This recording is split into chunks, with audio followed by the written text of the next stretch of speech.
shit isn't coming. It's here. It's here. It's here.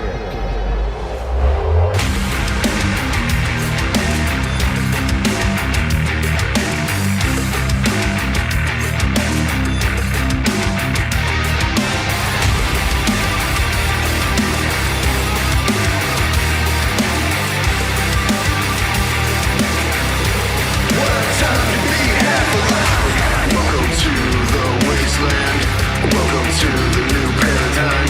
This land is your land, white man. All the mothers are welcome to try to survive. Welcome to the wasteland. Welcome to the new paradigm. Not every day you see an empire shift up and down. What a time to be half alive.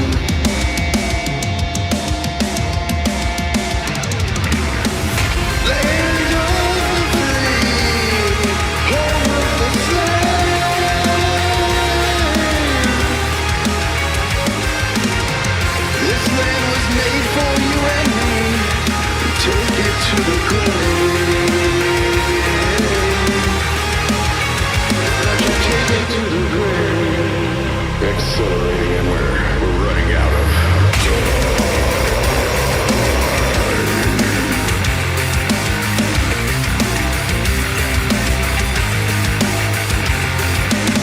need I remind you that you're still half alive. In the wasteland, there's no game. To be half alive.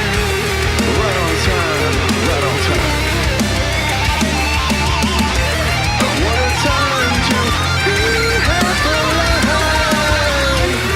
Right on time to be on the wrong side.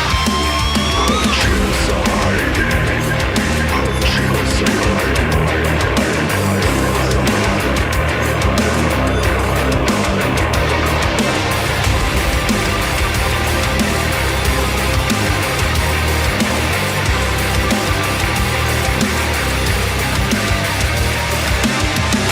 Welcome to the wasteland. Welcome to Grifter Paradise. This land is your land. Rich man, poor motherfuckers gonna kill each other just to survive. Welcome to the wasteland. Welcome to the new paradigm. Not every day you see an empire shake up and die. Can you believe we let it all go to the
passions will be spent one of these days.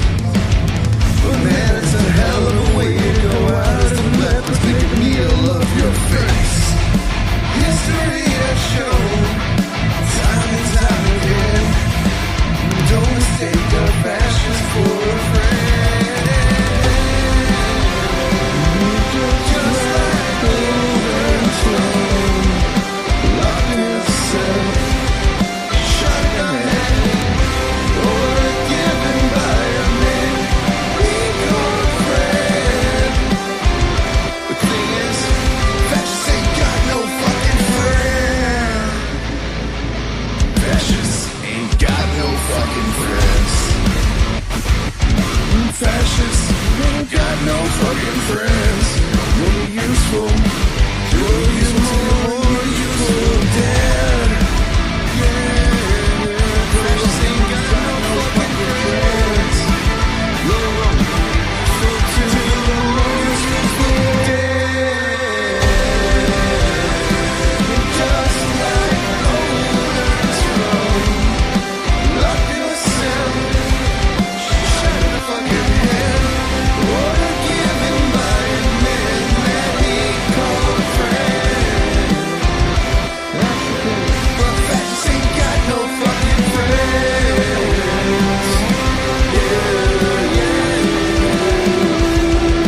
History has shown time and time again, useful till you're more useful dead. These fascists ain't got no fucking friends. Fascists ain't got no fucking friends. Fascists, no, they ain't got no fucking friends. You're only useful until you're more useful dead. You're only useful till you're more useful dead. Fascists ain't got friends. Just like Golden's Road, you're only useful till you're more useful dead. You're not special. His friend's name was Adolf, by the way. Welcome to every video we make. We use one little thing and then we build the narrative out of it. Brie Larson says one fucking thing and we make a whole video out of it. That's what we do. Words are flowing out like woke Mary Sue, objective truth. They don't mean much, but nothing ever does across the grift of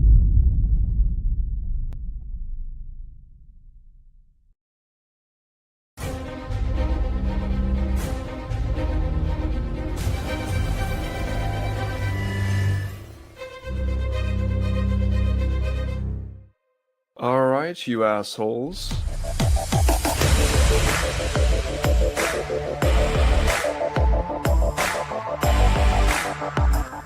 You can pick up the softback trade paper. The what now? How do you do, fellow kids?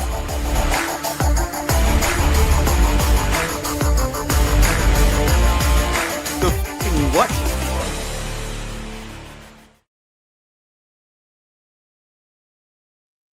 Oh, hey, it's start time. Am I audible? Can you hear me? Hello, and welcome to the Shillcast. Today we're just gonna be, we're gonna be talking about Zohar and Mom Donnie the whole time, man. That's pretty cool, right? Like, well, we were streaming last night. That dude won in New York. That's pretty cool. That's across the country from me. Literally doesn't directly affect me, but it indirectly, I think, affects all of us in the best possible way. But maybe I'm wrong. I don't know. Is there anybody here to challenge me on such a thing? Eric? No, you're not wrong. No challenge there?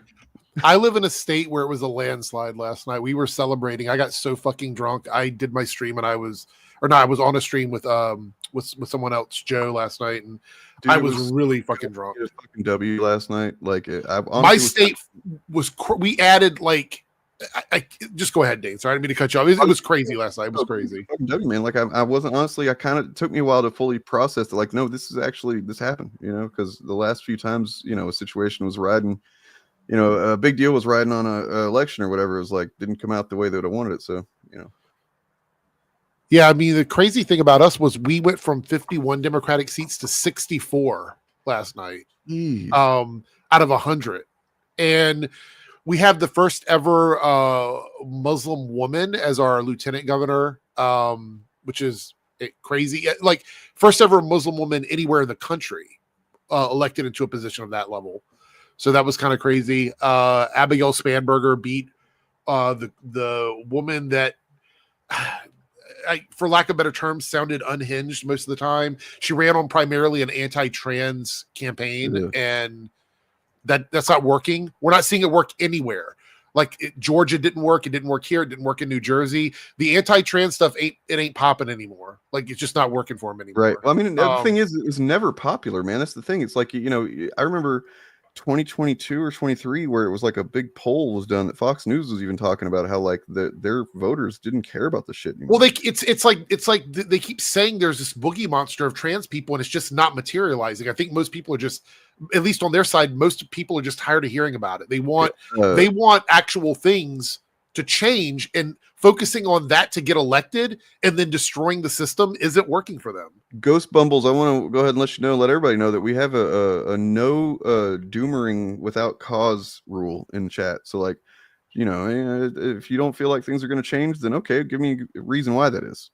Because we're seeing, actual material gains here in terms of the politics and things that can have an effect. So unless you have something to push back on that. Yeah, I can't. I'm not gonna. You're not gonna bring me down today, man. Sorry, right. or whoever. I don't want to misgender you, but yeah, I like if you look across the board. Matter of fact, there's a video from Vivek Ramaswamy, who we all know is a fucking idiot, who basically lays out for the Republicans why they're failing, why it's such a big deal.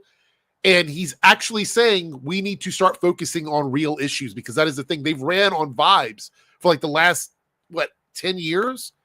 The 30, vibe 40? Shift has changed, and they can't. It's not working, man. It's not working. Like, healthcare costs now is becoming very obvious to people, and they know that the shit is going to go up for them. They know their healthcare is going to increase. This whole like anti-trans shit, it's not enough for them anymore. It's not enough.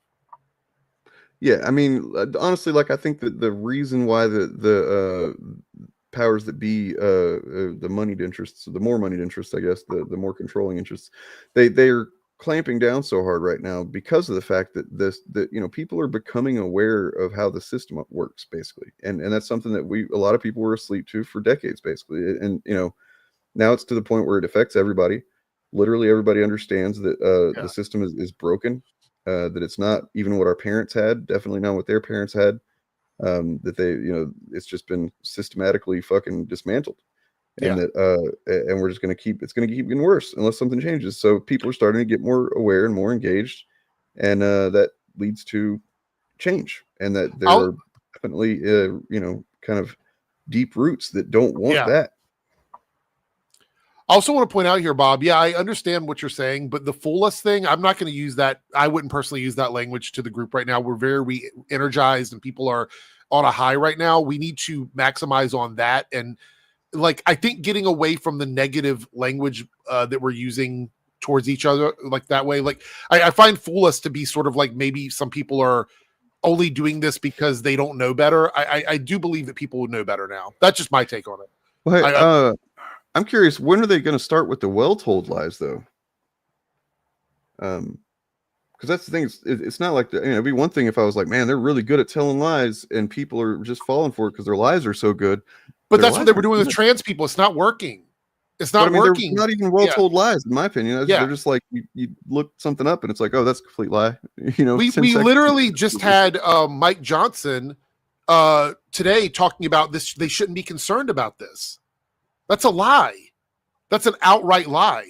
Like, my state, Virginia, is a weather vane state for the presidency. There's only one time since the 1970s that my state has not predicted the next president based on the governor pick. And that was during Obama, right? In 2013 with, I think it was Terry McAuliffe was our governor. That's the only time it's ever shifted. Every other time, what happens in Virginia typically shifts what happens in the country, because we're a purple state. So having us shift so blue is a red alert for the Republican Party. It's a red alert. So this headline makes me kind of laugh, man, because it's like I don't know if that's going to work out for them the way that they think it's going to. Trying to make it like, oh no, this guy's the face of the party. Oh my god, they're not gonna. That's not gonna actually work anyway because he's literally just a mayor.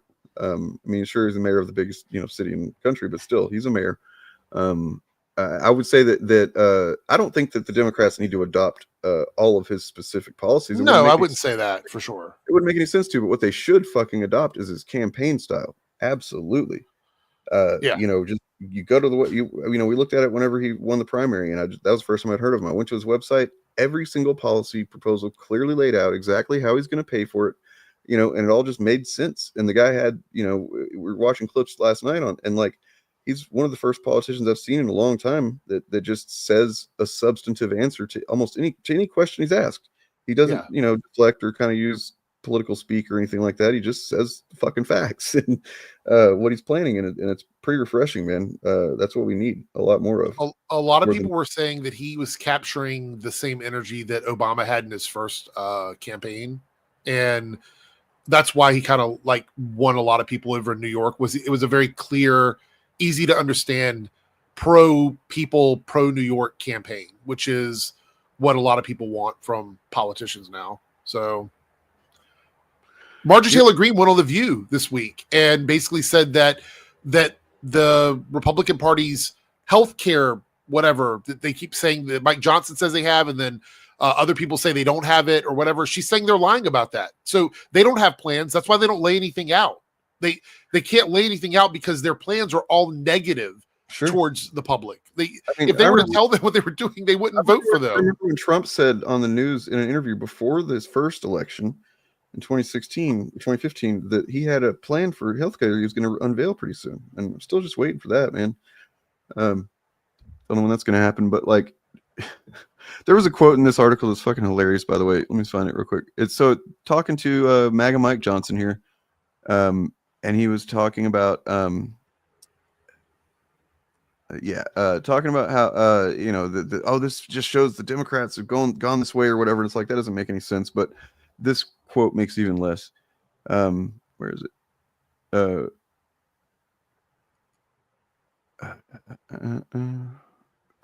is it?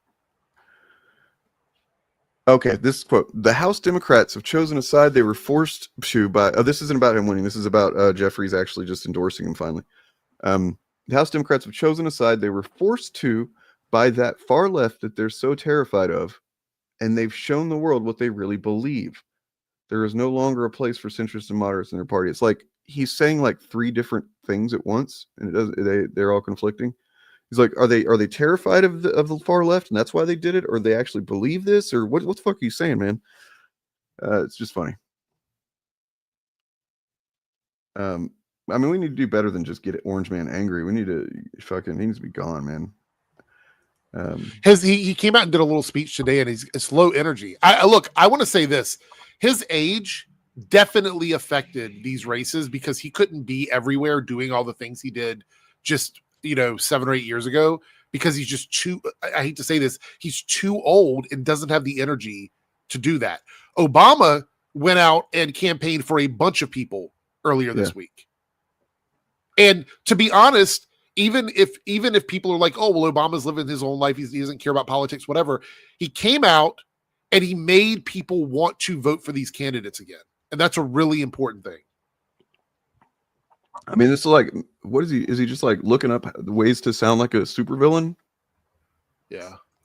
And so it begins. Except says it in his stupid voice. I do want to push back a little bit on Ghost Bumble's thing about like waiting 4 years or whatever. State elections don't require the federal government to do things. That's why they're so important. In my state right now, having Democrats in power in almost every seat means we're going to see things change with the cost of living. That includes healthcare, housing, energy bills. All of that will change at a state level. They're going to protect and expand reproductive rights, which is a big deal. My state was on the chopping block. If Winsome Earl Sears would have been elected, she would have probably done everything she could to remove protections for queer people, remove protections for women at a state level. That's a problem. The state level prevents the federal government from coming in and doing anything like that. There's going to be improvements to education, public services, the redrawing of the electoral map to make sure they can't rig the elections, public safety, infrastructure. All of these things are done at the state level. State elections are almost as important, if not more important than federal elections typically, because that determines what's going to affect your day-to-day. State elections are super important. Here's the thing. You're absolutely right that on all that, but also if people focused more on their more local, even just state elections, it would affect national politics as well, because you're already voting. So you're going to be, engaged with that too. So it's like, just being involved or engaged locally is super duper important. Yeah. Ghost, you got to get out of this spiral. You got to get out of the spiral here. I see your comment there. We're not going to win anything. Think about this. If everybody would have had this feeling that you're having right now going into this, like the elections we just came out of, we would have lost everything. We would have lost everything. They would have been like, what's the point? Honestly, what's the point of voting? That put us put the guy in fucking White House this time. Yeah, you have to direct that energy towards change. All of these protests, everything that we've worked hard for, we're seeing the benefits of that now. We have to take that energy and put it into midterms. The doomerism stuff is not helping you. It's not helping anybody. I'm sorry, it's not. You can be in your feelings for a moment, but unless you want them to run over you, you have to fight back this way.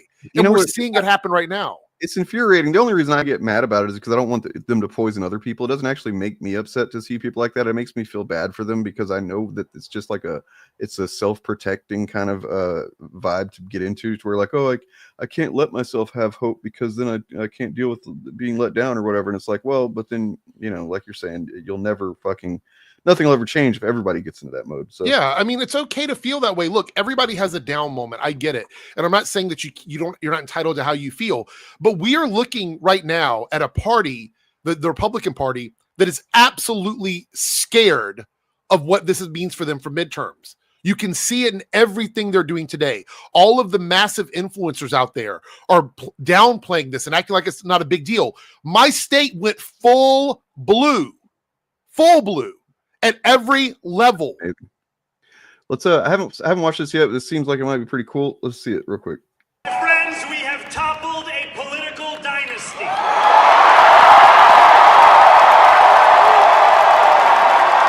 I wish.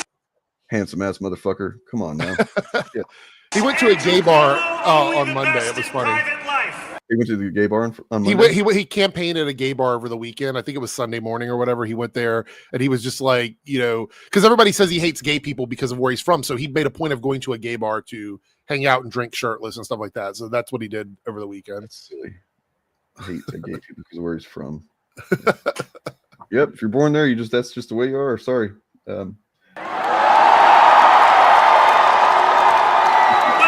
Tonight be the final time I utter his name. As we turn the page on a politics that abandons the many and answers only to the few. Here, we believe in standing up for those we love.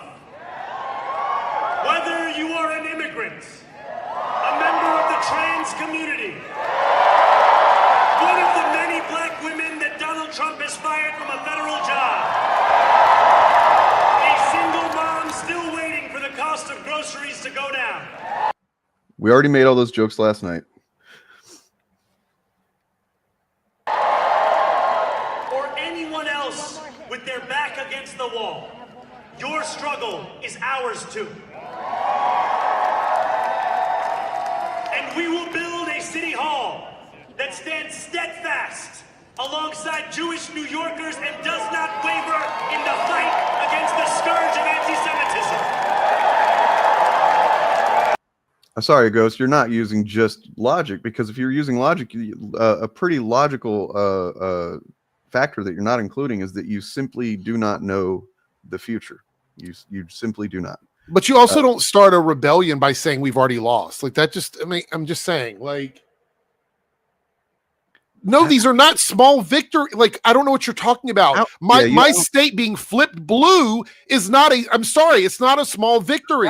All eyes were on fucking New York, and that everybody was watching the New York mayoral race. I don't know that that's happened in my lifetime. The presidential election is not the only election that matters. It's just not.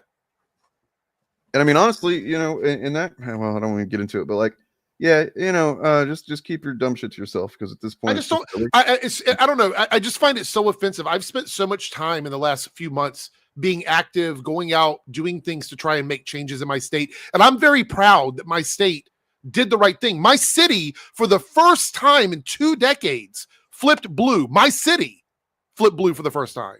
Fuck yeah, we put a lot of work on the ground. We've gone out. I've gone out and done these protests. I've been part of all this. I've donated money to stuff. I've done all these things. It's just so defeating, and also to be a part of that, to have someone in the chat telling me it doesn't matter. Small victories lead to big victories. Let me explain. So, for instance, New York just elected a new mayor, in case you hadn't heard. But the primaries, and I imagine their general election as well, are done with ranked. No, I guess not. Their primaries are done with ranked choice. Not probably not their general. I'm not sure. Who knows? Somebody might know. But point being that I voted 2 years ago, three years ago, and here in my city to enact ranked choice voting. And then last year, I, for the first time, because everybody for the first time voted ranked choice, and we got to literally rank the mayoral candidates that we wanted, and the one that I wanted, number one, kind of worked out in my favor. But point being that that's a little change that led to a big change, in that he's actually, I need to look into the details, but like he's doing more for the homeless issue that's going on here. There's a big homeless issue in the city, and that has to be addressed from a human perspective, not from a so ugly perspective, what some people seem to want to look at it as. Yeah, so just I don't know, acting like small victories don't matter is absolutely not understanding the complex network of things that happen in government. I mean, to make it very clear, if we would have not flipped blue, we would have lost reproductive rights for women. We would have lost protections for queer people. We would have lost protections for housing. We would have lost all kinds of programs that go into marginalized communities. They would have cut funding for a bunch of services here in Virginia that are really important to people. Those are things that the federal government doesn't connect to. They have no connection to that. That is at a state level. It was a big deal. I'm sorry, it was. I know people want to say it's small or whatever. It is a big deal. These are things that affect people every single day. Every day. I mean, sure, maybe, but I mean, like, I think that most people recognize that there's it's like with Obama, for instance. It's important to pay attention to the details, because in some ways he didn't fight for the things that he claimed he would, and in some ways the Republicans literally made it impossible for him to. Yeah. They in an unprecedented move, they agreed when he was elected that we're going to do everything we can to make sure this guy can't ever do anything. Now Ghost has devolved into they're all the same and get rid of all of them. That's the comment there. That's just, I don't even know how the goalposts move so quickly. But yeah, that's definitely, I mean, doomerism is something we will give you a warning about and try and turn you around, but like, just Republicans, Democrats, that now you're just outing yourself as not knowing what the fuck you're talking about.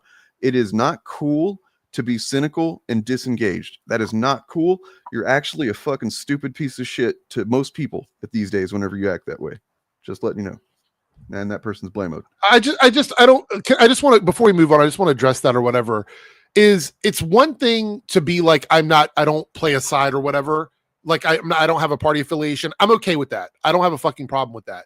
But then to go, the argument is we're not doing enough and we need to fight harder too. I can't wait till both parties are just out of completely. Like, what argument are we making at that point? So you're right. Like, what parties are you suggesting would replace? Who am I supposed to be voting for? No one. I mean, I don't know what to do with that. Never mind the fact that look, I'm not a proud Democrat or anything. I generally do vote that way because that's the option, based on the options we have. But I'm pretty sure that the government shutdowns that we faced during Biden's term got kind of resolved pretty quickly, and that wasn't used as a political wedge, literally taking 42 million families food out of their fucking homes. I'm pretty sure that didn't happen. I'm pretty sure that Biden didn't rip 3-year-old children out of their apartments in Chicago in their underwear and zip tie them in the middle of the night. Yeah. I'm pretty sure that those things didn't happen during Biden's administration. So to say that these are just the same is, you don't. Why are you here if you're just? Yeah, I mean, we just had a Muslim elected here in my state, the first woman Muslim ever elected in the country ever, and we have somebody in the chat going, "Well, it just doesn't matter. None of this matters." Oh, fuck! I get. Why are we even here? Turn the stream off. Let's go. None of it matters. Like, why? It's just so stupid. I'm sorry. It's so stupid and reductive and like. This is a good thing. I want everybody in the chat to understand what we saw is a small snapshot of what the midterms could look like next year if things don't shift, meaning that Republicans have to change everything they're doing. This is why it's so important.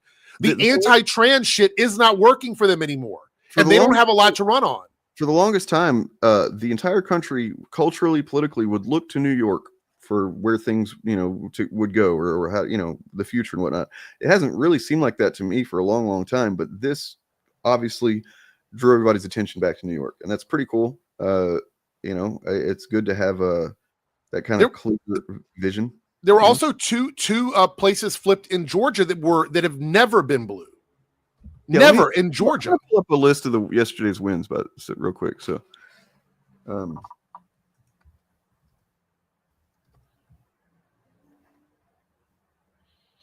I mean, I know the major ones obviously were Abigail Spanberger in my state, with the Muslim woman who won her position as well. Let's see. What is it? Mickey Sherrill in New Jersey. Is it Mickey? Is that how you pronounce her name? But it was a 13-point win. So that was a good one. And then obviously Zohran Mandami in New York. The first Muslim mayor of New York City. Yep. He had more votes than all other candidates combined. I mean, honestly, when you think about, dude, 9/11 shit was not. And Prop 50 passed in California. Prop 50, which was the redistricting map.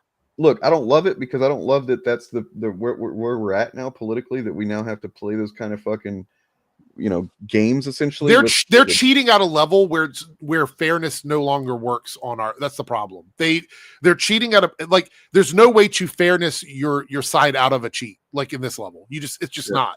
There's no way. So we're redrawing our maps as well. I think Maryland is redrawing their maps.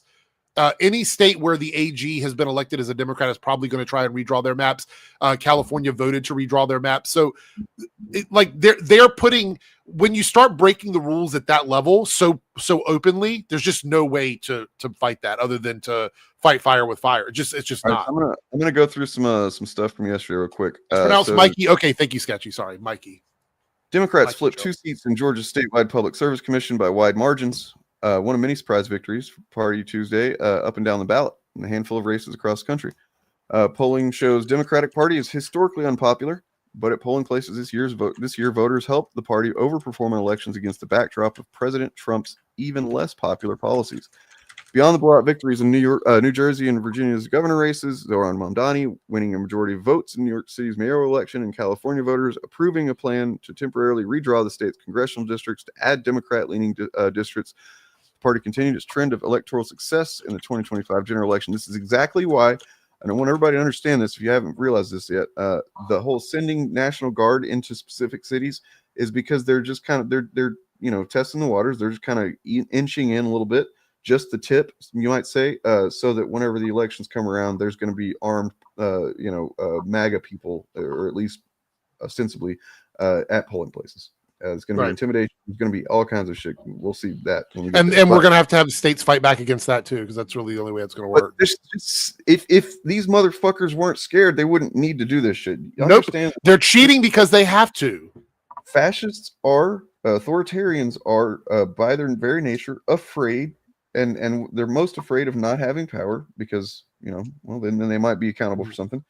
And by the way, Chariot has arrived. So. Oh yes, hello.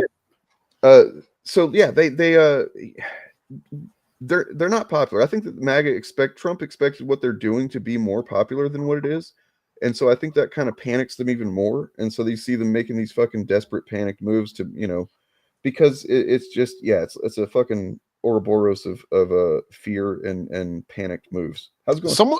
Someone just sent me something here that the anti-trans stuff is so unpopular. They actually had a trans woman elected mayor in Pennsylvania for the first time. Yeah. So shout out. Yeah. Let's go. Yeah. I mean, there's a lot of wins, man. A bunch of little stuff that, you know, like what is a bunch of little wins other than a collection of winning, right? I mean, that's why they call them a wave. That's why they call these things waves, because they all add up to a big, like, if you think for a second Republicans are not afraid of what this means for them, then if you're like going, I don't know, maybe they don't care. If they don't care, they're stupid. Well, they like, were literally concerned about it before. They were already afraid of this. Now they know that what they're afraid of is possible and even likely. So yeah, what they do next is going to be. Yeah, my state is about to lock in a bunch of stuff at a state level so that the federal can't come in and fuck with us. And we'll even have some pushback on the National Guard bullshit now, which is good. So yeah, I mean, like, I think that this is a good sign. I think that everyone, again, like Bob of the Old Ways was saying, we don't want to get complacent in this. Like, we don't want to sit around and go, well, we had this big win, now we don't have to worry about anything. No, this means that the first step towards victory has been taken, and the midterms is that next big swing. And any sort of like elections, pay attention to your local elections. I cannot stress this enough. Make sure you're going out and voting in your local elections, and make sure those count towards you, because that's going to affect you more in your day-to-day life than anything at the federal level. Yep. I have a Jon Stewart clip that addresses this point somewhere. I'm gonna see if I can find it. But like, basically, man, if you think that there's ever going to be a point when we have done the thing that now you can relax, you don't have to pay attention, you can just kind of, things are cool now, you're wrong. That's not going to happen. Being an adult and caring about the world you live in, it means, you know, paying attention and engaging until you die. Sorry, that's just where we're at. But yeah, what are you up to, Sherry? How's it going? I'm hanging in there. I'm doing okay. I've been doing a lot of movie stuff lately. I'm catching up on work for my Patreon right now, so I haven't been uploading a ton of stuff. But you know, because I hate to to give that stuff to put it too much on the back burner. So my hope is to have those edited and up this week, and then I can get back to talking about movies and doing some debunks. That Ben Shapiro videos, that script got kind of long. So it's gonna be like a whole thing. And so did that. So I'm working on something, and I guess I can finally kind of start talking about this. It might not be ready till like the beginning of December, unfortunately. But I did that big video earlier this year. That was like the whole like truth about anti-woke grifters thing. People seem to like that, and I've been working on a similar thing lately. It's about the like censorship that's happening right now. The government censorship that's like kind of affecting like queer game developers, and like some of the like implications are for like the I don't even know what to call it, but like the lewd or erotica, like adult scene, and the people who work on that, which I think is pretty important, because usually that's like a kind of the first domino in a lot of this like censorship stuff. And I think you know, kind of halting it there is pretty important, because it saves a lot of other people you know, from being attacked for their speech and for their artistic freedoms. But it's also, I mean, something that I kind of got at in my thesis earlier this year was like, I think what this is really about is wanting like total cultural victory and total control over the arts, which is what the American political right wants. Really, they want to be able to say exactly what artists should put in their work, and they have this like really, I don't know, like really dogged pursuit of that. And I think that they need to be significantly defeated in that regard. Like these movements need to really be shattered before. But I think the you're absolutely right. And then like the kind of secondary function of what they do is also to just make people not want to engage with this media and make people feel alienated from culture in general, because that is the path to the dark side, so to speak. Yeah, it's about control. It's about power and control. So, kind of bullying people so that you dominate a space. I mean, this is that old anecdote from like people who are in the Sharp scene. I don't know how many people. Thank you, Albedo. I appreciate that. I don't know how many people know about Sharp. This was like more of a thing. I think it kind of petered out in the 90s, but this was like more of like a late 20th century thing. They were Sharp stands for Skinheads Against Racial Prejudice. Oh, it was like the kind of like pseudo like anarchist kind of sect of the skinhead movement, which was originally kind of a culture thing that got then taken over by Nazis. And the whole Nazi bar phrase that people use that gets thrown around a lot is, if memory serves, it's from the Sharp scene. And the idea is, if you have like these bars where people go for like music and drinks and stuff, when you start letting in Nazis, one minute it's like a couple Nazis, and then eventually they kind of bully their way in and dominate the social space. Yeah. So, yeah, sorry, go on. I was gonna say, it's been pretty infuriating to those of us that have been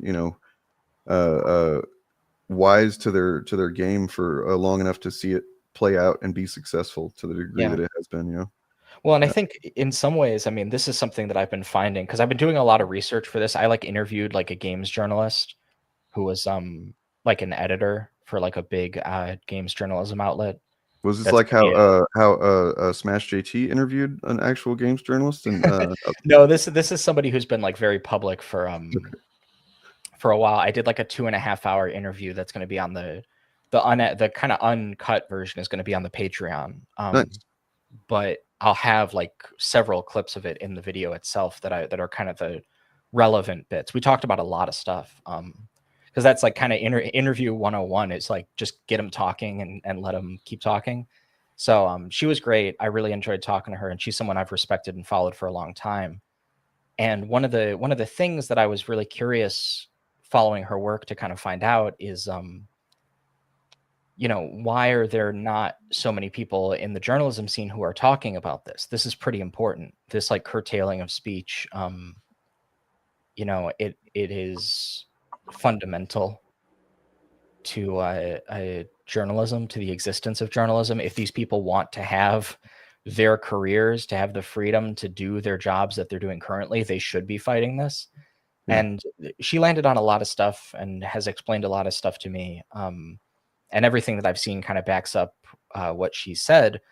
But one minor thing that I've noticed in kind of my own reading and kind of watching these things develop is that I think, and there was another journalist, I didn't get to interview him, but I watched a commentary that he did in an interview for somebody else. And one of the things that he said, I can't remember the guy's name, he used to write for ESPN because they used to have an esports division.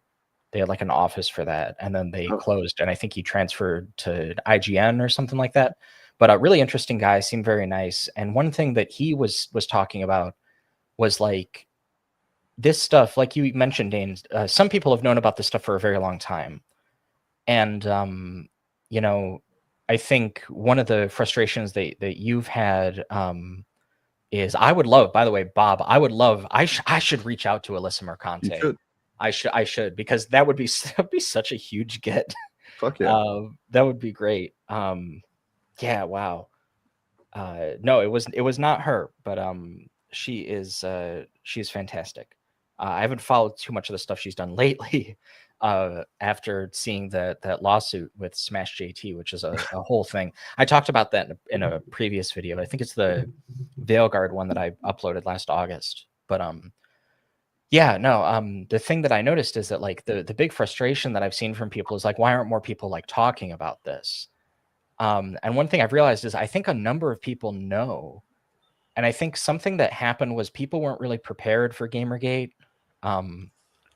If they had sort of been following, like I guess, if they were old enough to be employed at the time and they were following kind of like the Bush era of like Republican politics, they would have been familiar with like, By the way, I've got like 50 tabs open right now because it's like all my research that I haven't closed down before joining the stream.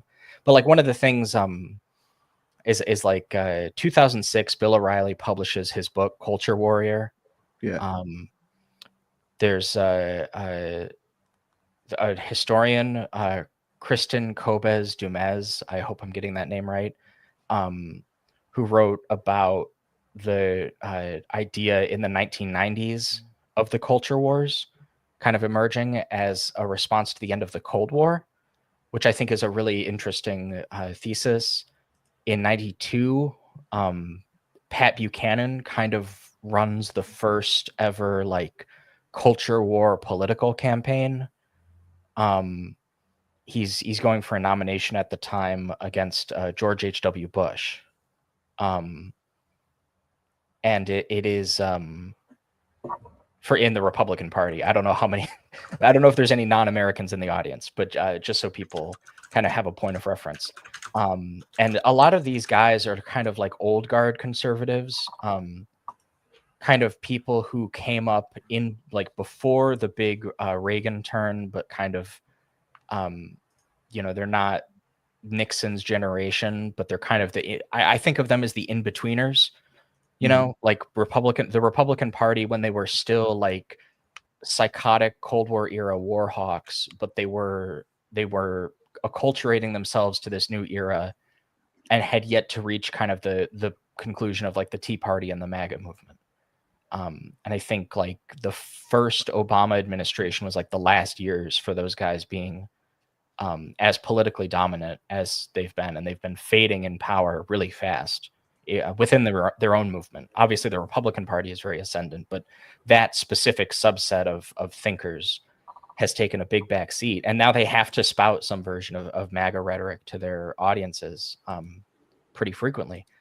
So in 92, Buchanan has this this speech where he's criticizing the Clintons, and he hits them on like gay marriage, like not wanting religion in schools. At the time, like women soldiers, which was a really big like culture war talking point at the time.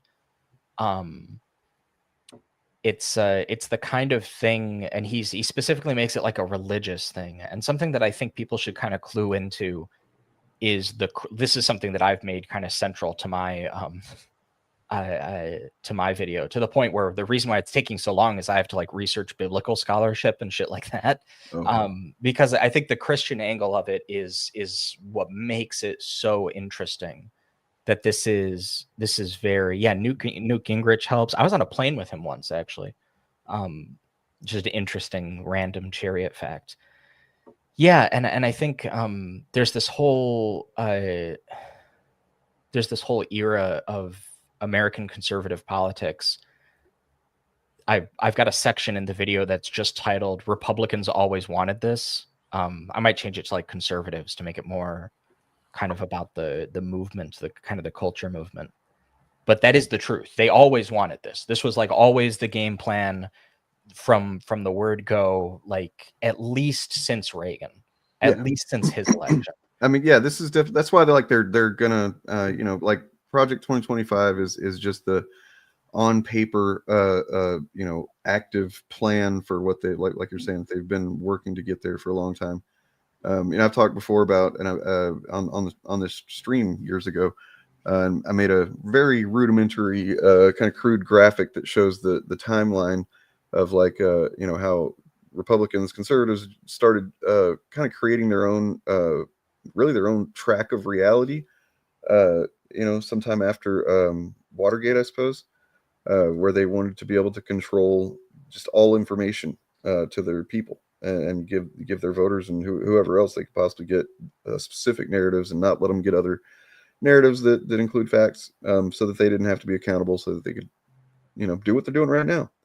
And yeah, it's pretty alarming, especially when the more you look back to history, where we're at right now, and you're just like, oh fuck, how do you know? Why did nobody do anything? Well, because what was there to do, you know? Yeah. But something that I think is also bears pointing out is how unique of a phenomenon this is to the internet. That's a huge thing that's changed. Yeah. And it's changed kind of as of the 90s, really, but that just created the potential for what we've seen in like the 2010s onward. One of the I have a whole brief in this piece. Again, one of the reasons the research has taken a while, where I talk about like the laws and the court rulings behind net neutrality and how that has kind of been initially. So it's again another Obama L. He gives this guy his initial relevance, his initial appointment, because it was normal at the time to do that on the recommendation of the, I believe, Senate Majority Leader, who was Mitch McConnell. So of course he picked some psychotic right winger, and this guy's name is Ajit Pai. Yeah, I remember you him. may remember as the fidget spinner FCC guy. So Trump elevates him to FCC chairman in his first administration, and he just gets to work gutting net neutrality, which is a huge contributor to the situation as it stands right now. The reason why that's important is as of so in 1934, there's this thing called the Federal Communications Act that is amended in 1996 by the Telecommunications Act. And there's a vagary in that which does not necessarily specify whether internet service providers are Title I information services or Title II common carrier services. And the distinction for that is that if they're a Title II service, the FCC can regulate them, not so much if they're Title I. And the thing is, previously there's this thing called the Chevron defense. In 1984, the case Chevron USA Incorporated versus Natural Resources Defense Council Incorporated has this like ruling in Chevron's favor on the basis that a federal court needs to abide by a government agency's interpretation of a law or statute. Basically, I mean, I'm simplifying a little bit. So you can see how, to break that down, if the FCC can regulate them, and they do, then the implication becomes that the courts now have to act in accordance with that, which is a huge win if you care about net neutrality. Now, initially, the problem with Ajit Pai in place, and he is replaced somewhat recently under Biden. Now, of course, we've got a whole other problem with the FCC, and you can see how this is going to go in a bad direction. Right. You know, that came up in the case of Jimmy Kimmel that everybody has heard about. However, the Chevron defense is overturned in 2024, unfortunately, in a move that to this day feels like a case of supreme conservative activist judges being activist judges. You see this a lot with a previous Supreme Court Justice, Antonin Scalia, who was sort of reputed for his principled constitutionality, but it was this complete charade that I think at least some people have come around on understanding that it was just an absolute facade. And for people who aren't aware, an activist judge is a judge who does not neutrally interpret the law to the best of their ability, but rather has kind of an ideological bent and interprets the law. You mean like the majority of them right now? Yeah, this is the large, a certain amount of who occupies the Supreme Court right now, and in different proportions. Some of them are worse than others for this. It's in degrees. However, what you need to know about the Chevron defense being overturned is that it basically amounts to the Supreme Court giving federal courts more power. And it opens up net neutrality to the same pitfalls that right now abortion access in the United States has, where sans federal protections, it's now just up to individual states. I know there's going to be, if I spend the time in an essay format or even just here informally to sort of draw this out, I know there's going to be right-wing people or quote unquote centrists, who at this point are like the fucking same people who will sit there and act like this is okay. Discrimination by ISPs is not fucking okay. The idea that like your ISP can like on the basis of you and who you are give you like a different service or do different things to your service and what you can access is crazy. It's crazy that would be considered a good thing. Well, I mean, these are the same people that think that, you know, getting a suspension on Twitter is against their free speech and shit like that too. So, you know, that's just yeah, I appreciate the people in chat acting like we're off topic or like this is boring. What I need you guys to understand is this is going to be the thing. This is potentially going to be the thing that destroys your life.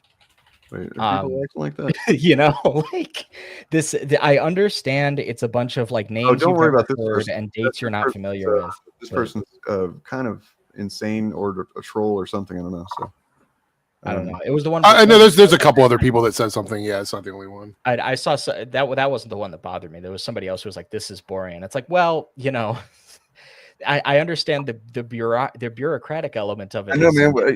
Isn't life just like we're supposed to just like constantly be stimulated and never slow down to think about things that actually are relevant to people's well-being and their lives and stuff? You know, like fuck all that stuff.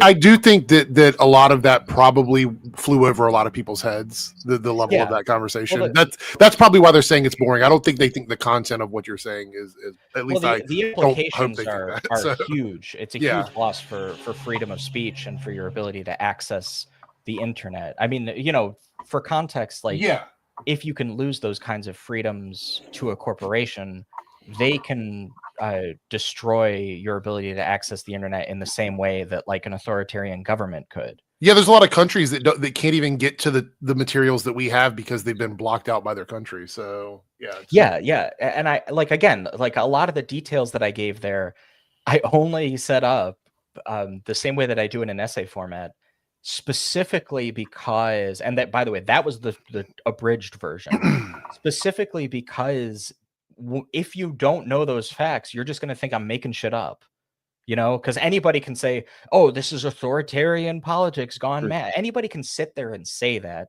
People have been saying that, like, you know, Stefan Molyneux said that about feminism. Like this, the crazy people will say that too. You do have to substantiate your points at a certain, and yes, the evidence is boring. It's juridical. It is an examination of a series of facts that are probably, you know, not particularly gripping. I wouldn't worry about it too much. From what I can tell, two of the people I saw said it was boring are the Eric July fake accounts. Oh, okay, that makes sense. There you go. But yeah, the factual facts one is the one that complains that we talk about Eric July so much. Look, this is exciting. Let's watch this real quick. This is compelling stuff right here. Saying this is going to be a ballroom, a big room where they can hold a lot of parties here for the president at the White House. But the more I look at it, the more I see a temple.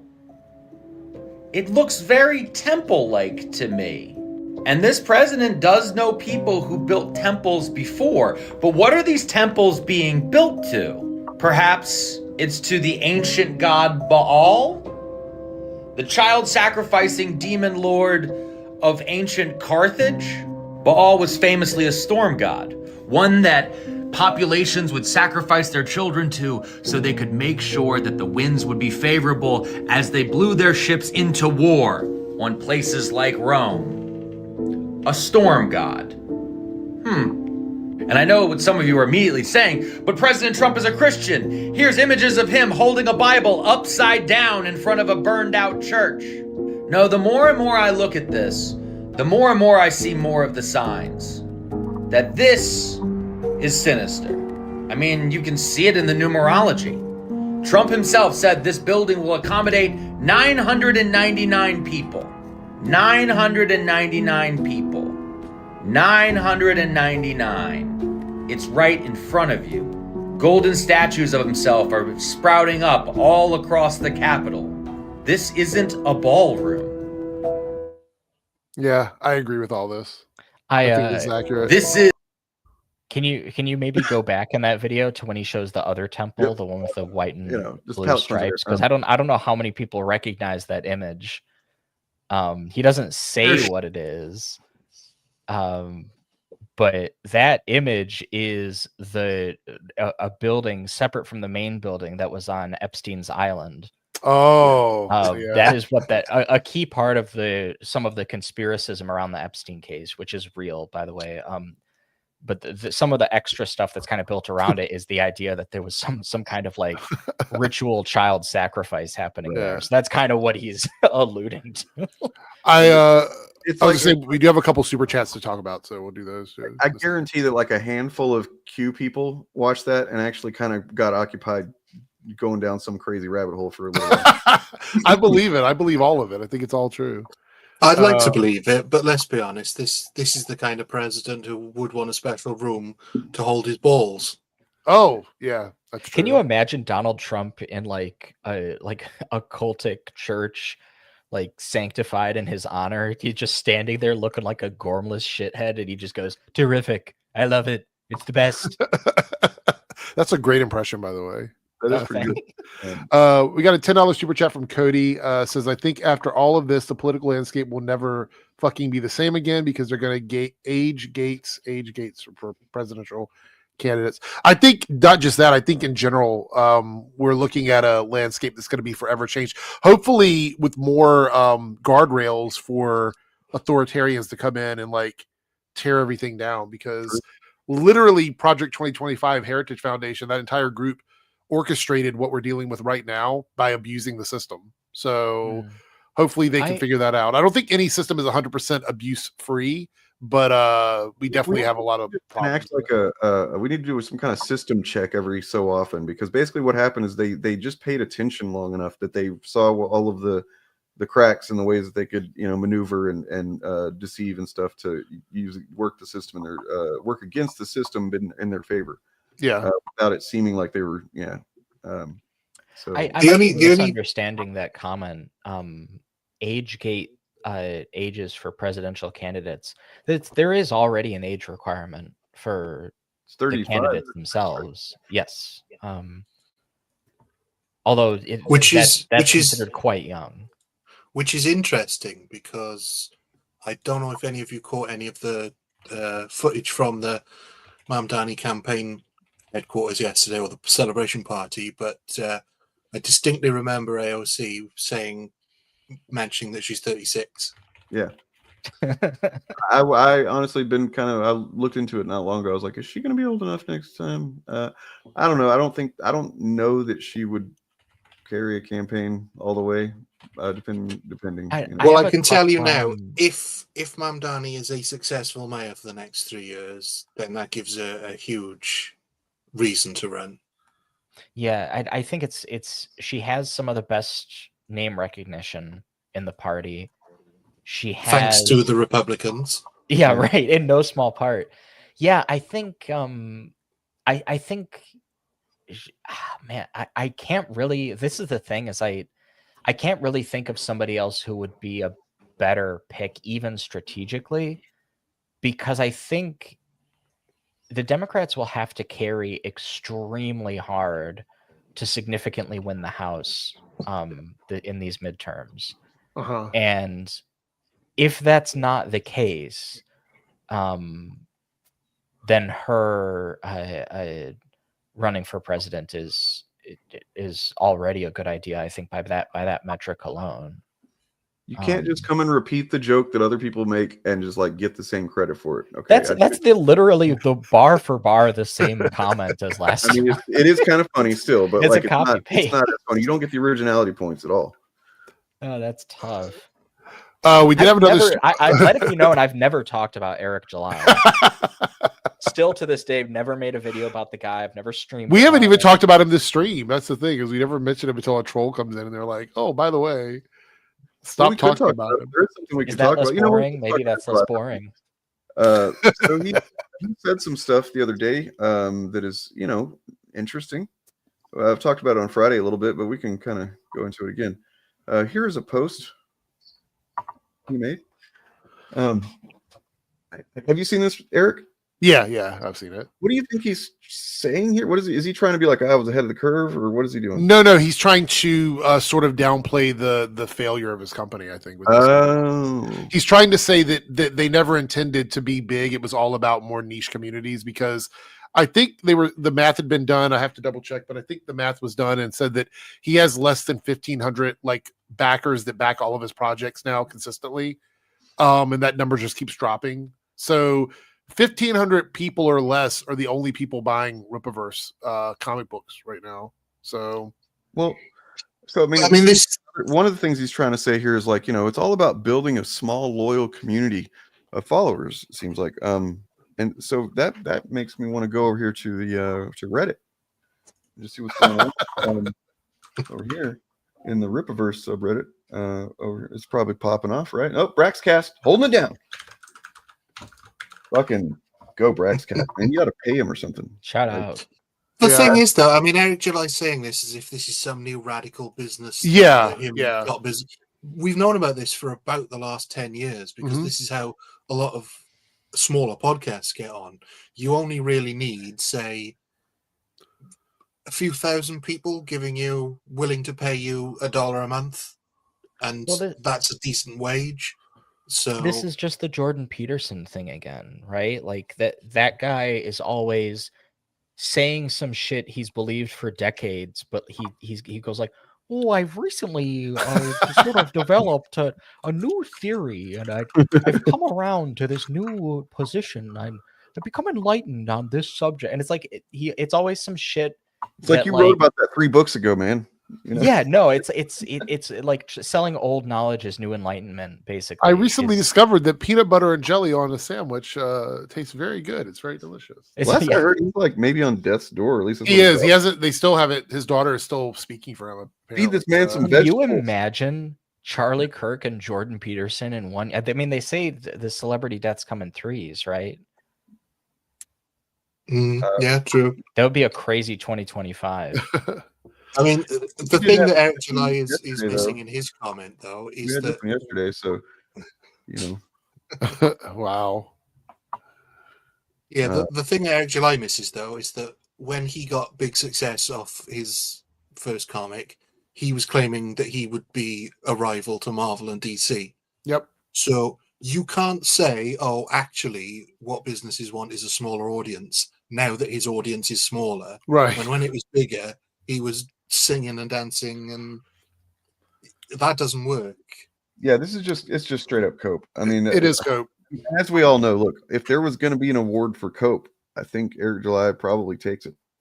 As well as just like inch thick. His example there.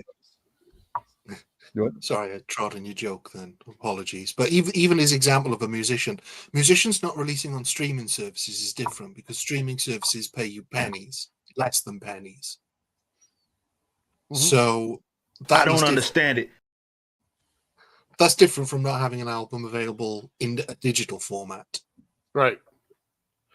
Yeah, there's a lot of like Weasley language being used in this post to sort of make it all work. But the truth is, somebody who started out where he did with his company and is now back to like almost daily to semi-daily live streams, that just doesn't look good for his business. I know people want to say, "Oh, well, maybe he just decided to do it or whatever." No, he's decided to come back because he's not making enough money on the Rippaverse. That's the entire reason why. And it's only put a Band-Aid on his channel. He's still sitting at 489, but he's not growing at all. So, well, I think this is something that people don't really understand until they're a part of this scene, until they've at least dipped their toe in, which I have. So I feel like I can talk about this. If you're an indie author, it doesn't matter what you're writing. The amount of work that you have to put in is astonishing. Yeah. Like you have to be writing and publishing shit constantly. There are people who are successful at doing that, and it's because they write like 6 books a year. These crazy people out there who are doing quite well for themselves, but it's because they have an insane work ethic. They have a thing they're dedicated to, and they do it every day. I just don't think Eric July's output really corresponds with that level of grind set. You know, I mean, maybe he was having a tough time kind of getting it. I mean, how many issues has he put out? Like, how many things has he published? Oh, he's like this past year he's put out like 2 books a month or something. But it's not him. They've Though. published a ton. Yeah, he's only him. Yeah, he doesn't write or draw or anything. I mean, he says he writes, but most people would argue that he's got like a ghostwriter. But even if you count his writing, he's only really written 3 of the books. He does some little magazine stories, the Ripazine stuff or whatever. But most of the books coming out from the Ripaverse are written and drawn by other people. They have no connection to Eric other than existing in his world. So it kind of feels like what he was trying to do, just knowing that, is be a brand. Yeah. Because I wasn't aware of him writing that much stuff, and it makes sense that if I haven't heard about it, if it's just other people kind of doing his thing. I think a lot of people, what they really want is passive income. Yeah. Yeah.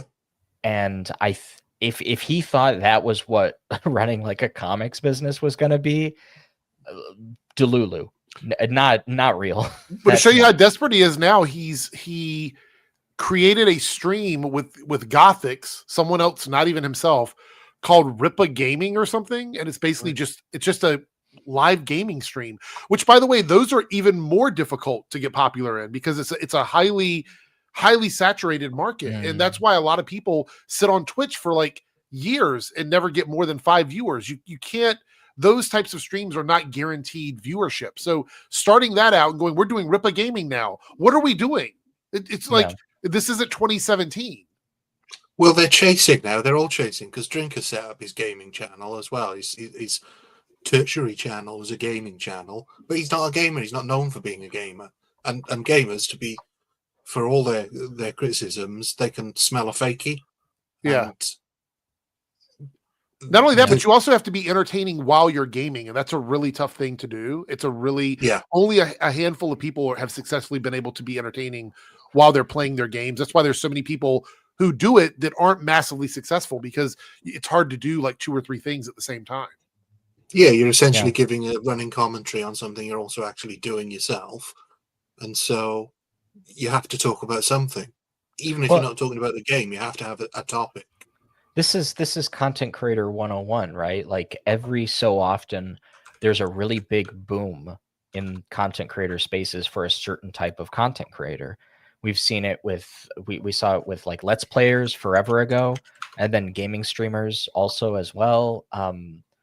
You know, there was a big thing a little bit more recently in recent years for VTubers that really took off. But now everybody's got a VTube avatar, and again, it's another very saturated environment. So you need to differentiate yourself by doing a thing that people would look for and would want to watch that most people aren't doing. Well, ideally you want to be slightly ahead of the curve, but not too far ahead of the curve. Yeah, it's called Ripa. So it's called Ripa Arcade. Rip Arcade. Ripa Arcade. So Ripa Arcade. I can't even say it. Doesn't make sense.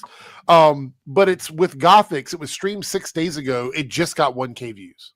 Oof. It just reached 1K views on the live stream, and they haven't done one since. So. But I mean, this has always been true of all entertainment as well. There will be these big high points where somebody can do no wrong, and then people just get bored of them. And it's a constant new audience coming in, but it's also a repetition, and familiarity does breed contempt. I mean, you think about the comedy movies we had in these cycles. We had the SNL people in the 80s. And then we had the sort of Apato people and the gross out comedies, and they've all had their cycles. Here was this was his I don't know what this was about, but I mean, man. Wait. So he went up to 490 and then dropped back down to 489 again. That's crazy. This is it just occurs to me right now, but like. With the whole, his whole thing with the Blaze, it kind of feels like he wanted to sell out, but then cash out, you know? Yes. That's like what he I've thought always that felt he could that just do it for a little bit and get some huge gains for very little effort and then just parlay that into anything. The problem with doing that with conservatism, though, is like there's very few paths out of that space. There's a lot of paths in, but it is a cul-de-sac, culturally speaking. There's a reason, I think, why a lot of artists kind of detest conservative publications and conservative movements. And it's not necessarily because like conservatives are all bad at making art or whatever. I think that's like stuff that people say like that is usually incidental. I think it's really because of like the need for control. The thing about like cultural moments is, you know, we had this argument a while back on here, not me and you guys, but like me and some people in chat, I remember, about like attractiveness of female characters in video games. And I've, as I do, you know, I spend a lot of time thinking about the feedback that people give me about things that I say. And one of the things that I thought about was like, you know, if you could just ride that out for a few years, you know, it's just be like, well, I'm not really into how video game characters look right now. It's going to change. The one thing it doesn't do is stay the same forever. You know, if you like something that, sorry, go ahead. The best example of that, and has got the longevity, is like Marvel or DC. You look at the way they started and how the style has changed, and then gone back one way and the other to hyper realistic, to slightly avant-garde. The writers are all changing, so that's constantly churning, perhaps more than any other industry that consistently tells the stories of basically the same characters. Well, and this was a big thing in animation a while back. Like everybody was complaining about what they called Cal Arts style. I don't really think it had anything to do with Cal Arts, but that was the name that people gave it. And you know, like it was a while back, but that like moe style anime stuff got really popular in shoujo, and then now it's different style. I'm sorry, I'm looking at this comment right here. Sorry. Well, I figured, you know, let's go back to at least for the first time I covered Eric July and just kind of see what this is prior to the official launch. I mean, it launched, but like, so he's still taking money. He'd just taken in, I guess that several $1 million for ISOM #1, right? So what was his stated goal back then? Company is going to make me so much money. I mean, yeah, and that's the title of the video, by the way. This company is going to make me so much money. So at least he admits it. You know, so that was what he's talking about, was just making money. And now he's like, oh, I got a small little community or whatever. He's not making money. That's sad stuff. Yeah. Oh, Smash JT, his motion to dismiss got denied, so he's got to go to court now. He can't back out of it. With Mercante? Yeah, that's what it is. Yeah. I think I saw something like that. I think Airbagged posted it actually. Oh man, yeah, crazy work. We need to keep an eye on this because this is going to really set the standard for what people can sue for in the future. I know we haven't really talked about it much, but the stuff that happens with like celebrities where they get fixated on a person and just make lies about them over and over and over and over again, without any sort of evidence other than just like trust me bro shit. Well, hold on. 3 hours ago, he has a video up that he put up 3 hours ago. Says judge responds, Alyssa Mercante's lawsuit is falling apart. So that seems not like the opposite of what, right? Yeah. I'm starting to think it's almost as if something happens against that is negative towards them, and they pretend that it's the opposite. Right. Like Eric July's lawsuit, which was a positive thing when he was sued by ISOM Ministries. That was a good thing. Yeah, people can sue anyone. The important thing with what this lawsuit is that she's what specifically she's suing for all the sex work allegations and all those things. Yeah, so he has to do this shit. Essentially, in the U.S., you have to prove that somebody did this with the intention or knowing that it's not true, knowing that it was essentially a slanderous thing to say. And fortunately, it seems like he just runs his mouth enough, and he's that's the issue. If you make one video saying something and you're like, oh, I didn't know, right? That's one thing. But if you make a series of videos constantly, day after day after day, when you've been told that is wrong, then that's gonna put you in a problem. Yeah, I've seen that video where it's like a scrolling wall-to-wall series of Smash JT videos, all like putting Alyssa Mercante in the title or the thumbnail. And I just have to say, like, the phrase preponderance of evidence gets thrown around a lot, but like it's hard. I think it's going to be hard for him to argue that he at minimum didn't do it. It might be harder for her to I think, I think that from what memory, whenever I read some of the lawsuit, anyway, on Stream Wall a long time ago, there was part of it about like the attorney essentially pointed out that they had already sent him something saying not to say this stuff, and he immediately did that again. You know what I mean? Like, so just guys like that only have one mode, and it's grift. If they get a cease and desist, their response is to go live on Twitch. Like if I got a cease and desist about something and I knew that I was lying about it, I'd be like, you know what, this is an easy way for me to just not get in trouble, so I'm going to shut the fuck up. But these guys don't. They're like, no, we're going to double down on it. The lies are going to keep coming, and like you were saying, they all they know how to do is grift. That's it. There's no other. Their brain doesn't work any other way. And the big mistake he made as well is he picked somebody who wasn't a celebrity. Right. So the celebrities, like Brie Larson, doesn't give a shit what the court ring says. No. She's got a big pile of money to come for her, and she doesn't go on YouTube and watches shit. So I mean, she also just started a YouTube channel that she hardly put any effort into. I'm sure has people working on it for her, and they are just dominated, in terms of numbers, all the people that talk shit on her. So well, exactly, yeah, it's an easy win. And so Alyssa Mercante was not a celebrity, so was not insulated or isolated from that. And also, he went far too far in the things he was saying about her, because there was that other games journalist that I can't remember the name of that they went hard on. She was with one of the gaming networks that had a YouTube channel, and Frost, something like that. Yeah, it was Frost. Yeah, that was it. Yeah, they went hard after her, but not technically lying about her. Mm-hmm. It was just because she, was speaking out against essentially fucking, cringe behavior from dudes in gaming culture. And oh my god, oh yeah, it was completely unjustified. But the mistake Smash JT made and his cadre of hangers on is they went too hard on somebody who was just a normal person. And when you do that, then the law takes a dim view of that. But I also want to point out that the difference with this one and a lot of these other ones is that there was already a cease and desist sent to him from her lawyers, right? So this was one of those things where it wasn't that she was asking him to remove all the other content. It was like, I don't want you to make more lies about me in the future, and he just continued to do it. That's the big issue. It's going to make her look really good in court that she repeatedly tried to not take this to that level, and he just couldn't take no for an answer.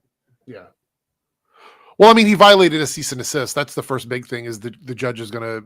I don't know if it's a judge or a jury trial. I'm not totally sure, but they're definitely going to be looking at that, and they'll also be looking at why he decided to violate it, and does he have proof of any of the claims he's made of her. And this is the reason why I say this is a big deal for us to keep an eye on. Is you're right, like the larger celebrities probably don't care, but we're not seeing just that anymore. They're attacking anybody and everybody with lies. They're just all of it is libel. You know what I mean? And it's all over social media.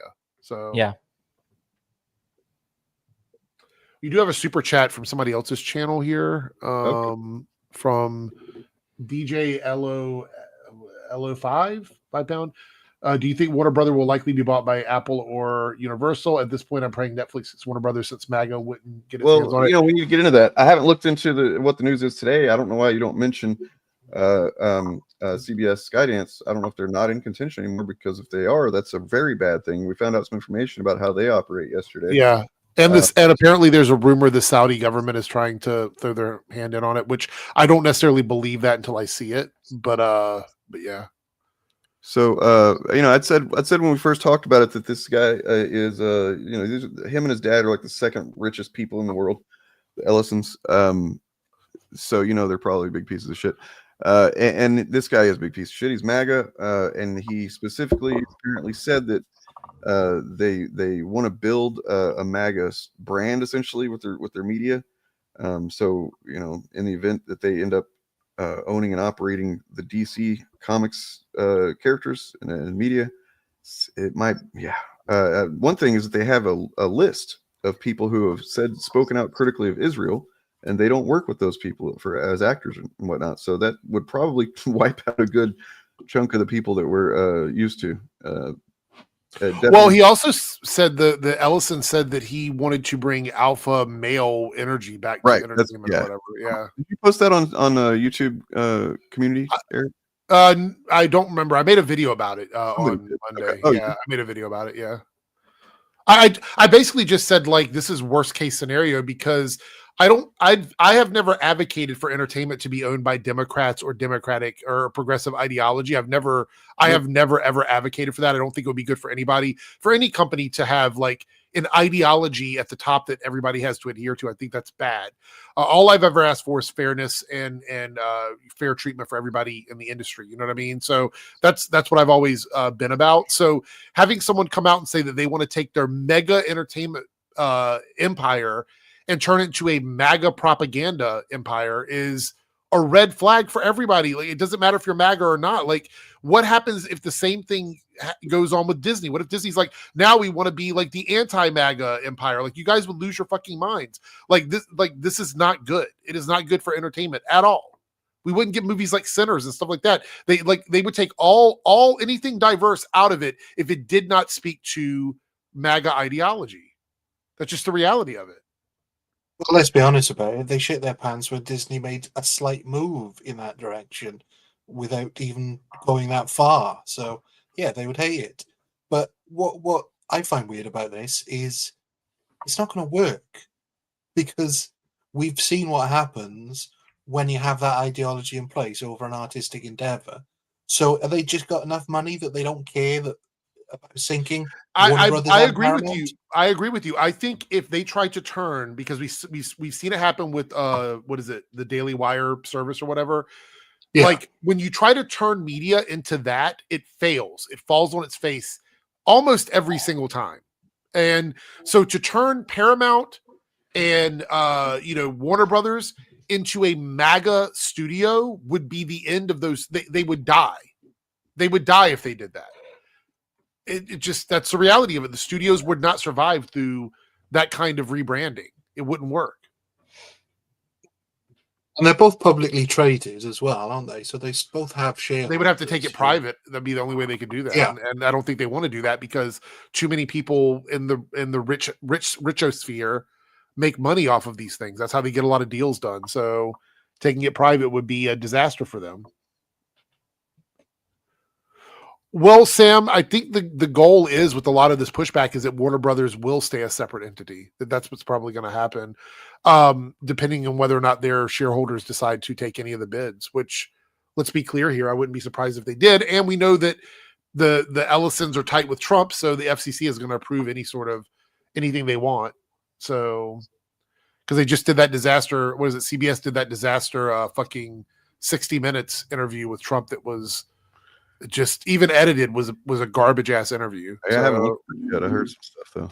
It was bad. It's clearly edited. The transcript doesn't even line up with the actual footage, and then the transcript is also weirdly edited. It's just, yeah. Okay, it is though. Even though it was a massive softball interview for Trump, he still looked awful. Yeah, he admitted. I think it was that interview where he said he didn't even know the crypto guy that he pardoned. The crypto sex trafficker guy. He's like, I don't even know who that is. Just pardon him. Didn't know you gave him a presidential pardon. Like, I just want to make sure that I'm not like hallucinating or something, because I'm reading this Variety article about Ellison and Paramount and stuff like that. There's going to be a UFC fight on the lawn of the White House. Yes, that's been happening. Yeah, they were talking about that months ago, but yeah, the absolute fuck. They're going to get this, Dane. From what I've been told, they're going to enter in from the Oval Office and then head out to the ring from the Oval Office. That's Jesus fucking Christ, man. Yeah. I mean, look, it became cringe to say this for a while because it became such a meme, but I'm back to it. Idiocracy. We're in an idiocracy now. Yeah. Jesus Christ. Yeah. Anyway, it is 6:30. I have to go because I have an early night tonight. But I'm going to jump off of here. But as always, a pleasure chatting with everybody. Yeah. Good to see everyone.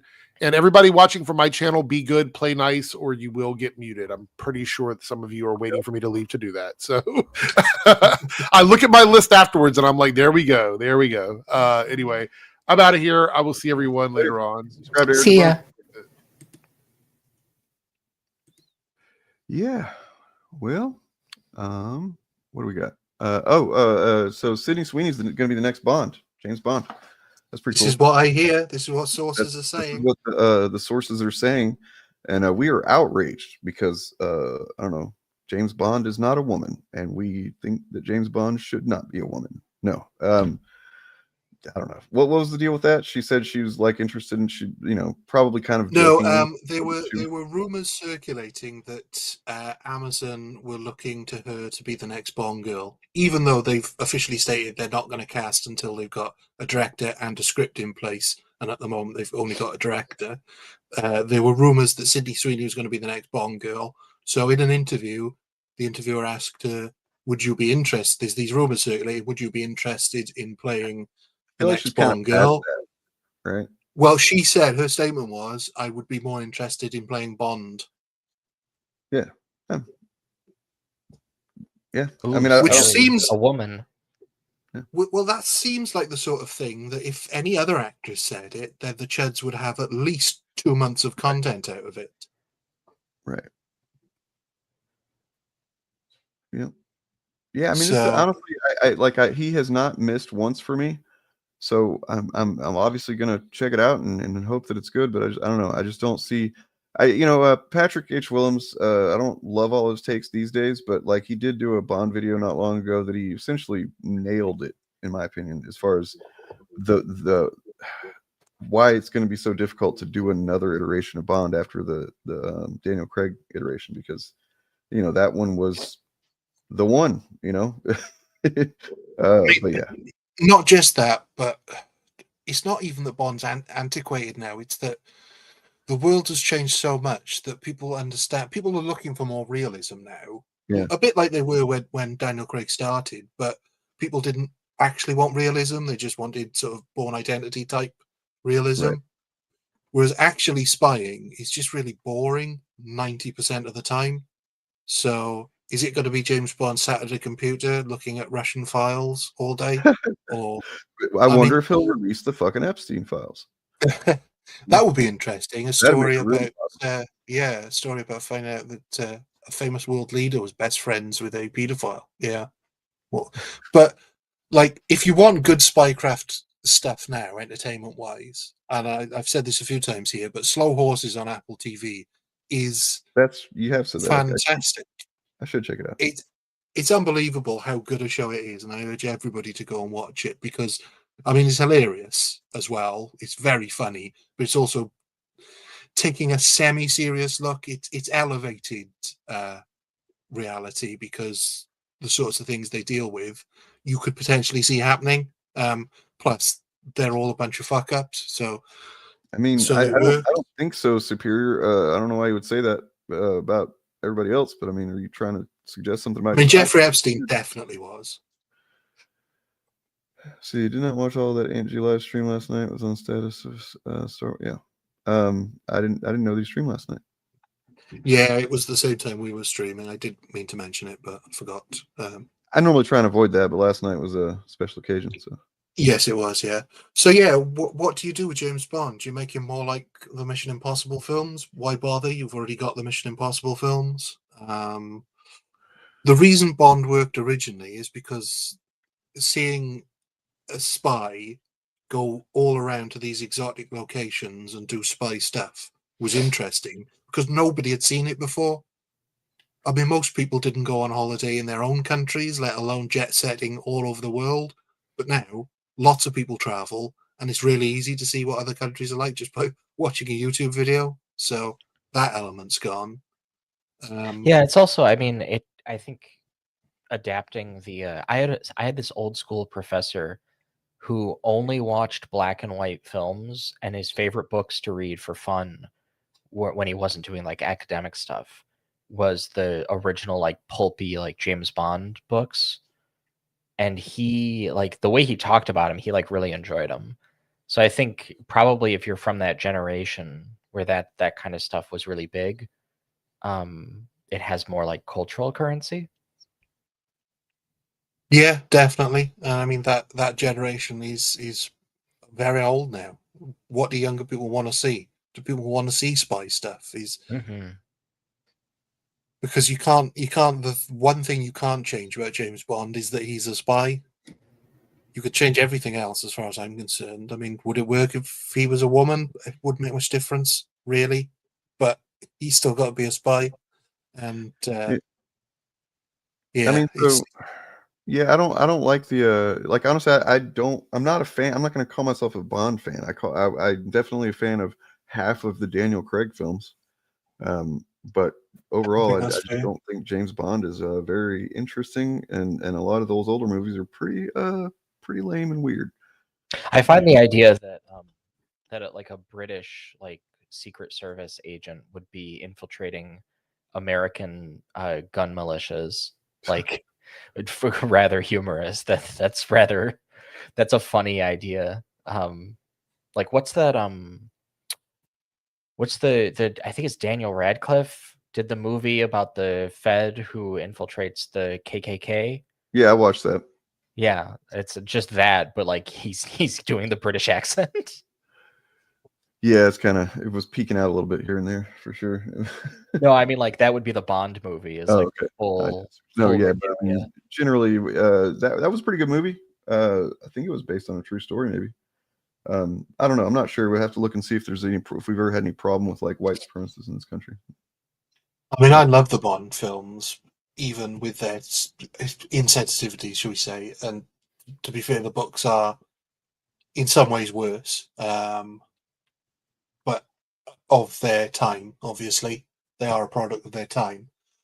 But yeah, I just don't see how you could continue to do that now, because they've done everything with them. Right. Yeah, that's the it's a pretty good analysis that Patrick Willems did, and I agreed with it 100%. That basically, Casino Royale is the best Bond movie. It just is. It's fucking great, really, really good.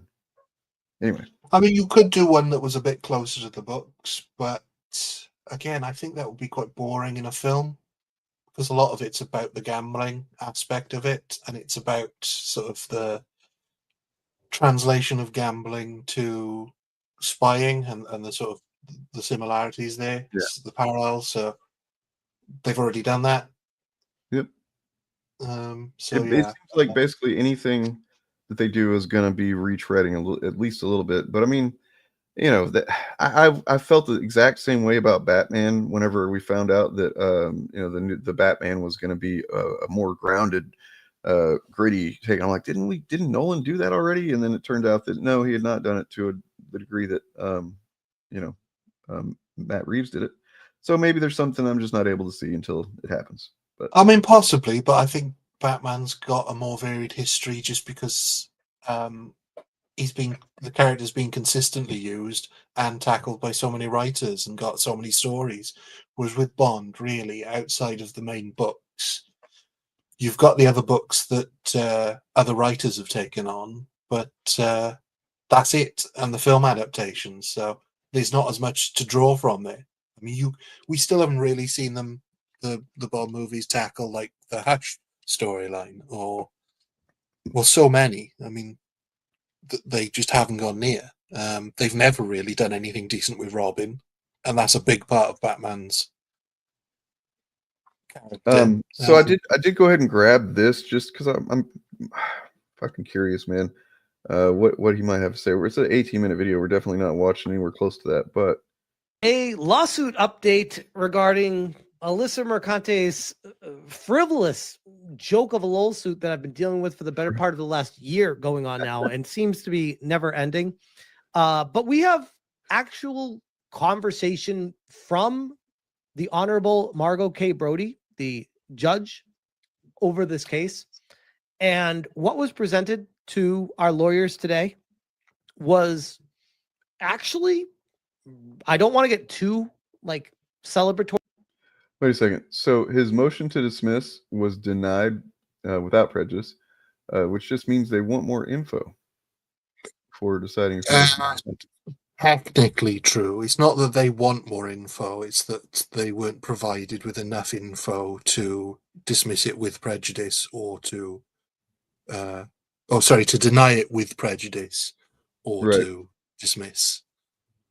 He didn't provide enough information. So unless he's got more information that his lawyers were like, no, let's leave that. We don't need to tell him that. Then I don't know what else. It basically means imagine you're being sued for speaking about someone, and whether you did it or not or whatever, and then like just thinking it's a good idea to go ahead and just make some content about that. Yeah, don't gotta pay them bills though. It's that way. Like it seems like there's something missing from their, logical processes. So all it actually means in legal, stripping away the legalese, is not quite what he's saying here. What a motion to dismiss was denied without prejudice means that he can reapply. That's all it means. If you dismiss with prejudice, that's it. It's over. You can't. So it wasn't the court saying, we think there's merit here, but there's not enough. So if you could provide us more, there's not enough information here. So just a quick random thing that I came across just now. So Critical Drinker agrees with the premise of a video I made a few years ago now, which was that robots and AI prove that gender is a social construct. Meaning, like I did a video pointing out how we just call R2D2 and C3PO he, even though as far as we can tell, they don't have penises or testicles or whatever. They present as male, so we call them that. And then there's many other examples as well. But so here's me being surprised at this, him making this point about the Predator Badlands character of whatever the character's name is. Boop.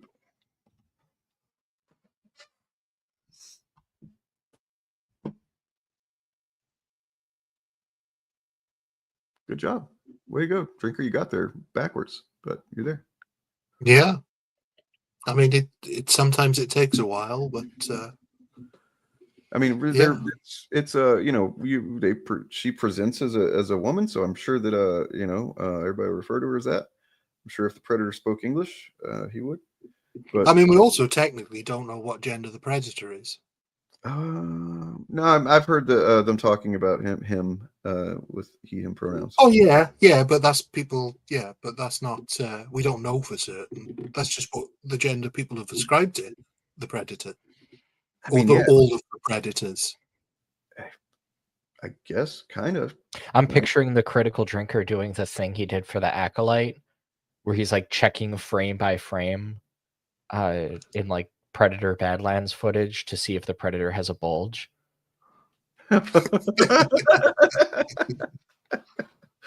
Well, that's the thing. We don't know anything about these predators. We don't know if there are more than one gender or if they reproduce asexually. We have no idea about how they might be a bit of both.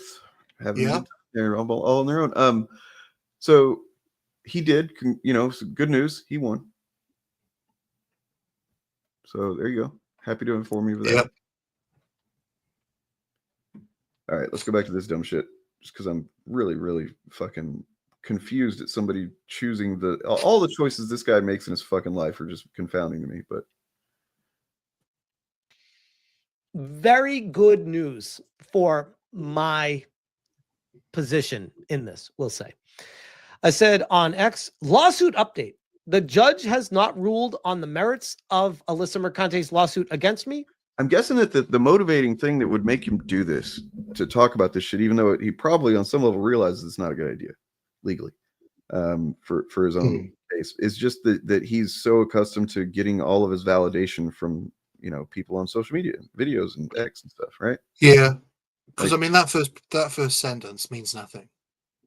That's just chronologically, that's something that hasn't happened yet. My motion to dismiss was denied without prejudice, meaning the court just wants more info before deciding if New York even has jurisdiction. I don't think that's. Here's what that all means. I said, this isn't a loss. It's a procedural step. The judge is allowing I mean, I think definitionally, if you introduce a motion that would benefit you, in this case, by dismissing the case outright, which would be the ultimate win for him, and that is rejected, that just technically that's just a loss. You know, it's not. Yeah, it's a loss, but it is a little loss in the broader scheme. So good cope. jurisdictional discovery, so both sides can look at the limited data to see if the case even belongs in New York. It's about where the case can be heard, not whether I did anything wrong.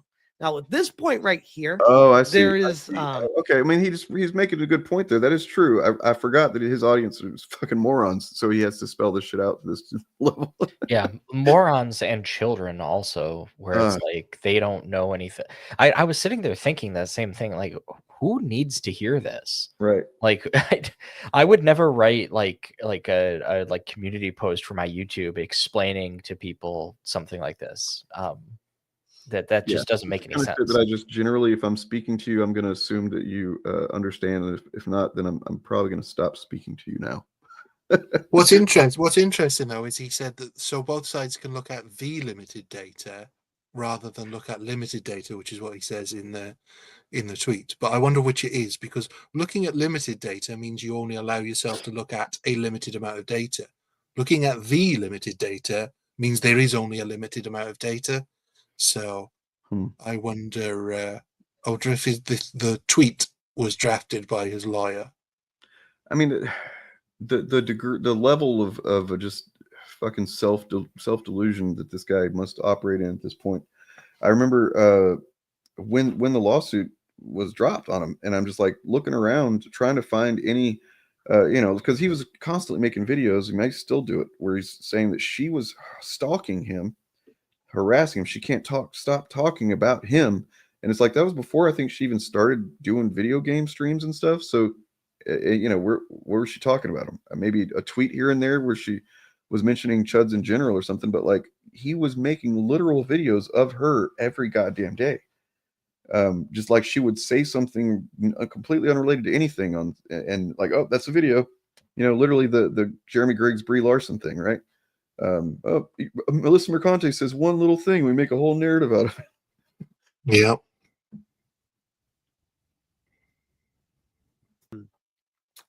information that I have that I am not at liberty to speak of right now because it is not publicly available. Yeah, okay. That I will say just the situation is not great for Alyssa. And I have a feeling that basically I'm awesome, she sucks. That's all I can say right now. She understands if he has information that wouldn't be great for her, then wouldn't. I'm going to let that one go, because if that was the case, then why wasn't this case dismissed based on that evidence? Wouldn't the easiest thing to just be for him to say, yeah, I said she was a sex worker and she wasn't? Yeah. The easiest thing in the world. Just he could even, if he wanted the win, he could even say, I was told, I was given the impression. Yeah. Doesn't even have to make it in a way that doesn't make him look like the complete liar that he obviously is. And just, not that there's anything wrong with being a sex worker, as she's pointed out, but I mean, simply there is not a factual statement, and he was making all kinds of specific claims about her in the context of that false claim. Yeah, gross. I can't even watch this guy, man. Like it's honestly makes me kind of depressed to see him doing this, because from what I understand, he's a father too. Poor kids. Poor kids. Anyway. But he's going to sell the lie to his audience, just like that in the discussion he had with that Pauline guy. His audience thought that he was winning that all the way through, while being completely factually inaccurate. So as long as his audience that is just winning. speaks to the nature of the parasocial kind of little mini cults that the internet has brought upon us, right? Like, if you're, I'm starting to get kind of like distracted because I'm hungry as shit, so I apologize. Here's this. We looked at this last night, but I just wanted to, it's a cool thing. Check it out. Shape the comic book industry into what it is today, creating Captain America and co-creating many more. And now there's a growing push to honor the late comic artist Jack Kirby by renaming Essex Street on the Lower East Side, where he was born and raised. Dave Carlin spoke to the man working to make it happen. Jack Kirby, to not just comic book art, but pop art in general, is what Shakespeare is to drama. Right over there, it's the cover of Fantastic Four #1, and this launched Marvel as we know it. The genius innovations of Jack Kirby started on the Lower East Side. Pop culture historian and author Roy Schwartz takes us through his life and marvelous creations. Captain America, the Fantastic Four, the Hulk, the Avengers, Silver Surfer, Black Panther, and countless other characters and concepts. Here is Kirby being interviewed for a 1987 documentary titled Masters of Comic Book Art. My stories are people's stories. These ideas of forced perspectives and scales just was not done in comics before him. Kirby was born in 1917 into extreme poverty. He got into the Pratt Institute for Art at 14, but had to drop out to help support the family. They lived in this building on Essex Street, a block of which is being considered for a name change to Jack Kirby Way between Delancey and Rivington. A petition drive and committee approval is done. Next comes a vote by the city council. Kirby created Captain America in 1940 when he was 22 years old. And what he had on the cover of the first Captain America comic is Captain America punching Hitler. And they got death threats. Kirby's Lower East Side upbringing and his family and friends show up repeatedly in his work. So this is Fantastic Four 52, featuring the first appearance of Black Panther. Jack Kirby created him based on a childhood friend from the Lower East Side. The idea of naming a street after Jack Kirby in New York is something that would be incredibly fitting because he brought so much of New York to the world. Jack Kirby died in 1994. He did get to see some cheap TV movies, but he never lived to see the Marvel Cinematic Universe. When the street name gets expected approval, look for Kirby's 2 kids and grandkids to attend the ceremony, along with special guests from the now vast world of comics. On the Lower East Side, Dave Carlin, CBS News, New York. Got more Critical Drinker Predator stuff that I want to show here, and then I got to get out of here and get some food. But here we've got Critical Drinker saying that this sudden Predator hype seems a tad forced. Or sorry, manufactured. Manufactured is the word he uses, which I think is interesting when you think back to. And I'll pull up the image in a moment, but. God damn, I hate how StreamYard has changed this shit where you have to remove something before you can add something. There's no reason for that. It just makes things harder for no reason. All right. Just seems tad manufactured. Interesting. Yeah, it's really weird how once reviewers saw the film, they gave it positive reviews. I mean, why weren't they giving it positive reviews before they saw it? Yeah. I appreciate that he's discovering how linear time works. Yeah. I get these. Actually, this is one of the most common versions of comments that I get, where it's like people trying to justify like negative reviews on the basis of not having seen something.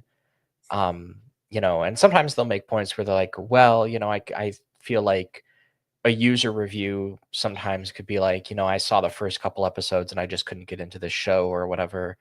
And I'm sort of warm to that, but I feel like if you're a YouTuber and you're making videos about it, no, watch the fucking show. Like this is the thing. Like I watched I fell out of The Walking Dead after sticking with it for a number of seasons. I watched some of Walking Dead Dead City and I fell out of it because I got frustrated in the way that I always do with these zombie shows. And I watched the first episode of Z Nation a while back, and I finished the first episode and I didn't like it. And I didn't watch them, but I also didn't like post videos where I like talk a ton of shit about it. These are fake reviews and shit. Yeah. Well, and then like this is the thing is like then these people create these weaponized culture movements where they're all like not engaging with a thing, but then scorning you if you like it and acting like it's a blight on the industry. You know, Well, I mean, this entirely makes sense for the Critical Drinkers MO because in a linear fashion, as we normally treat time, Prey didn't have any hype, came out, was well received, everybody liked it, and so people took notice that the Predator universe was essentially back on its feet again. And then the cartoon came out, people liked it, and that was basically like a teaser for this film. And so people were looking for it, and so reviewers have seen it, given it positive reviews. Here we are. But of course, in the Critical Drinkers world, that's not how things work. You decide at some point that you're going to dislike something, talk about how much it's going to suck for months, and then tell everybody it sucks once it comes out. So that's why he finds this manufactured, because this is how normal people's brains work, whereas his doesn't operate like that. Maybe if more of the reviewers had been nitpicking quotes about the production of the film for months beforehand and saying how positive this looks, maybe he'd appreciate it then. Yeah, don't these like film critics understand that what you're supposed to do is like read a Hollywood Reporter article, get really mad for 10 to 20 minutes, and then shit out like a like poorly structured video with the same like millennial cringe memes? I don't know. Yeah, It vexes me so. All of these critics having the audacity to watch a film and then tell people what they thought of that film. I mean, it's all fake. Yeah, who do they think they are?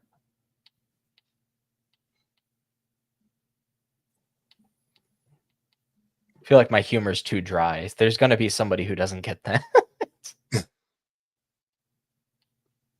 Yeah, Sorry, it's I'm just searching for something kind of desperately right now that I can't find. So yeah, it's pathetic, and he does this sort of thing all the time.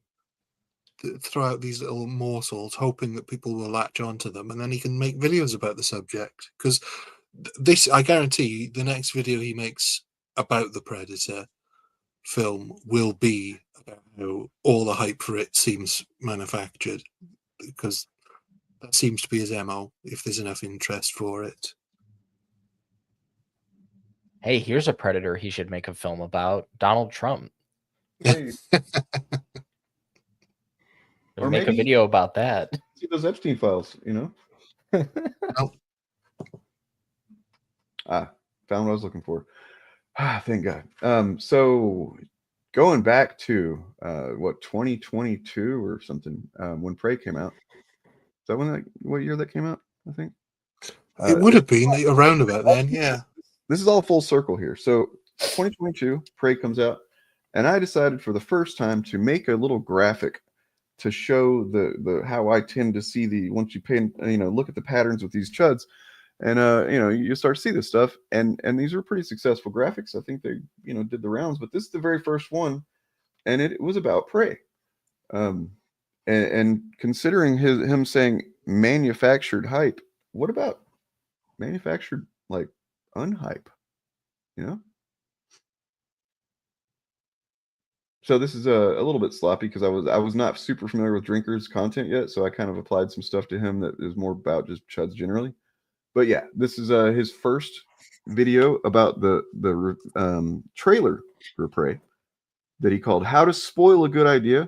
So going back to what you said a minute ago, he had not seen the movie, just decided it was spoiled.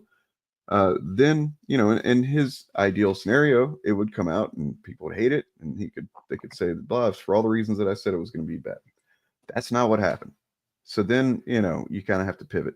And what he did in this case, let me move the chat off screen real quick, is he just changed the name of the video from to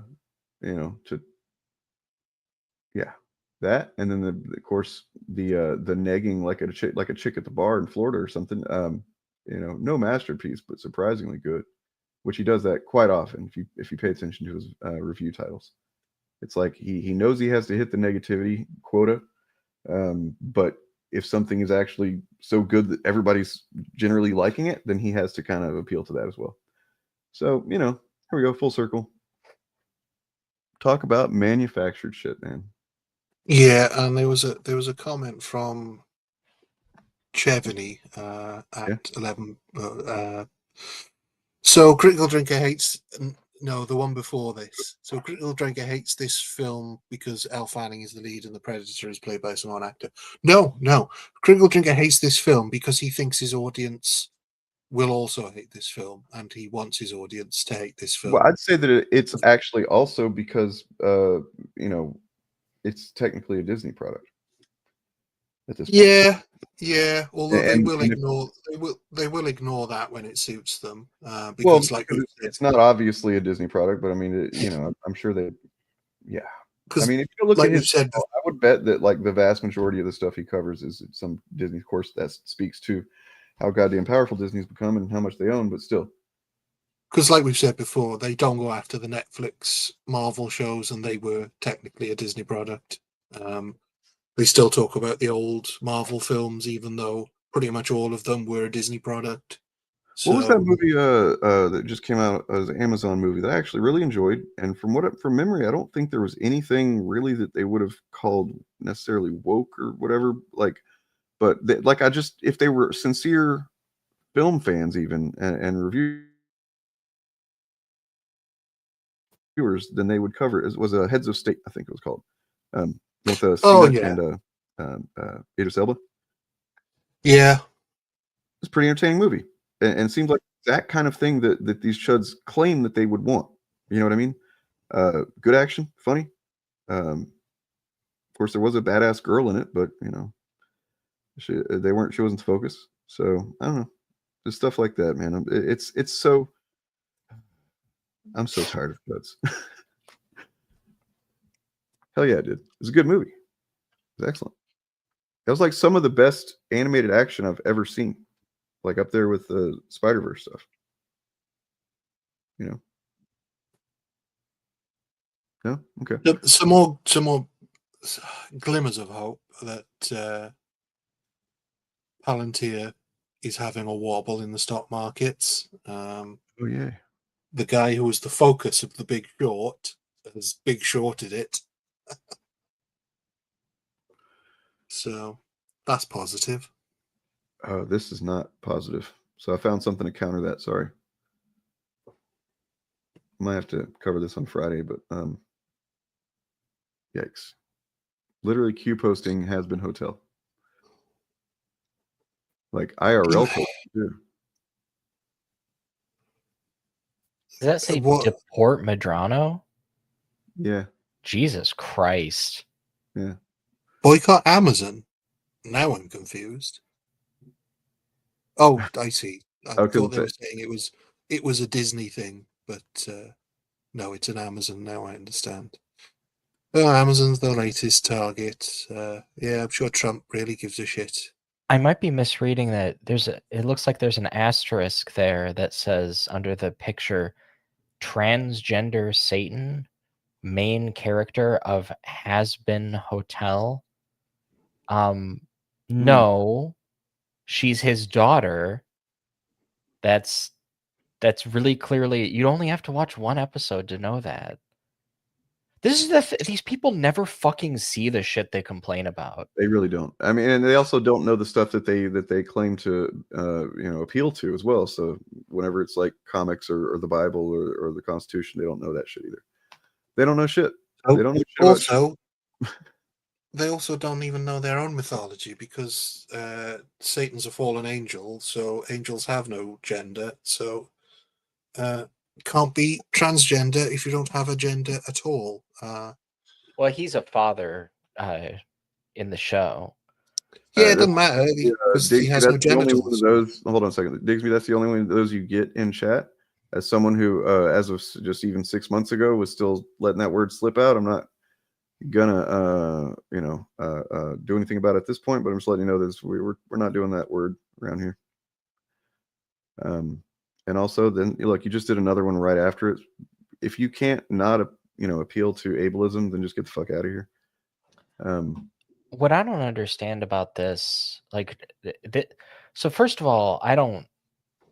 This is just crazy, but deporting Vivian Medrano for making Has-Been Hotel, that's like a double First Amendment violation. I mean, because it's speech, but it's also a question of like religious freedom. Honestly, like being that this is straight up unashamed, unabashed Q posting, I'm kind of like surprised that that's how the soft punishment that they're going with in their ideal scenario, because I've seen some crazy shit proposed from these Q people about. Yeah, I mean, if you look in the bottom right corner, sadly, you see the Punisher skull there, and I'm thinking, imagine if Marvel had written the Punisher to be a character who, after his wife and kids are slain, wrote strongly worded posters that asked for a boycott of crime. And picked bread crumbs on the internet to find you know, the truth or whatever. But oh god. Anyway, yeah, that's pretty cringe. But you know what's not cringe? Well, no, all these movies are cringe, but some of them are less cringe than Rogue Elements, apparently. Rouge Elements. Objectively better. Objectively better movies than the Ryan Drake short film thing. I'm sorry, backdoor TV pilot, whatever it was. Looking forward to the next series of films, or possibly backdoor whatever TV they need to call it, just so that it doesn't sound pathetic. What film was it that Critical Drinker had a video where he's like, so it was off to the audience review score to see. It was The Boys. The Boys, yeah. Yeah, because he says about he's like before the current one, I think. not the I can't fucking do the voice because it's like he's You're almost slurring there. and he's Scottish. He says not the critic score because no one cares what those shills have to say, which is nuts. Unless, of course, those shills happen to agree with what he thinks about something, and then in which case it's the audience that are wrong and the reviews got it right. Yeah. Forgot I uploaded a couple of old Eric July drops because we were talking about them for once. Give me the damn money, Glenn. But if Glenn wants to give me the money, I'll take it. We need the Glenn bucks. Well, yeah, give us the Glenn bucks, Come man. on. Damn, where is it at? Eric July should convert to Mormonism. Yeah. Yeah. Unironically, I'm saying that because I don't know if you guys know this. The Church of Jesus Christ of the Latter-day Saints has like their own like publishing connections. If you're an author and you're Mormon, it's like easier to get your foot in the door and to get your stuff widely published and distributed.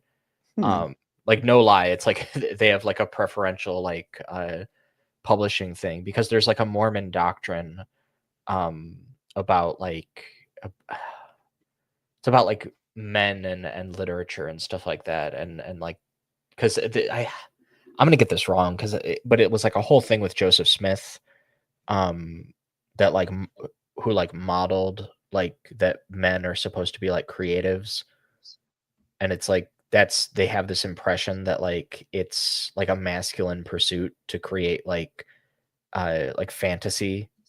So like Brandon Sanderson and a lot of those guys, like if you're a male Mormon author, you write like high fantasy. If you're a female Mormon author, you write like romantasy or romance literature. So if Eric July wanted to do like ISOM and stuff, he should just become Mormon. He doesn't want to write though. He just wants to sell. That's the difference. They'd probably be okay with that.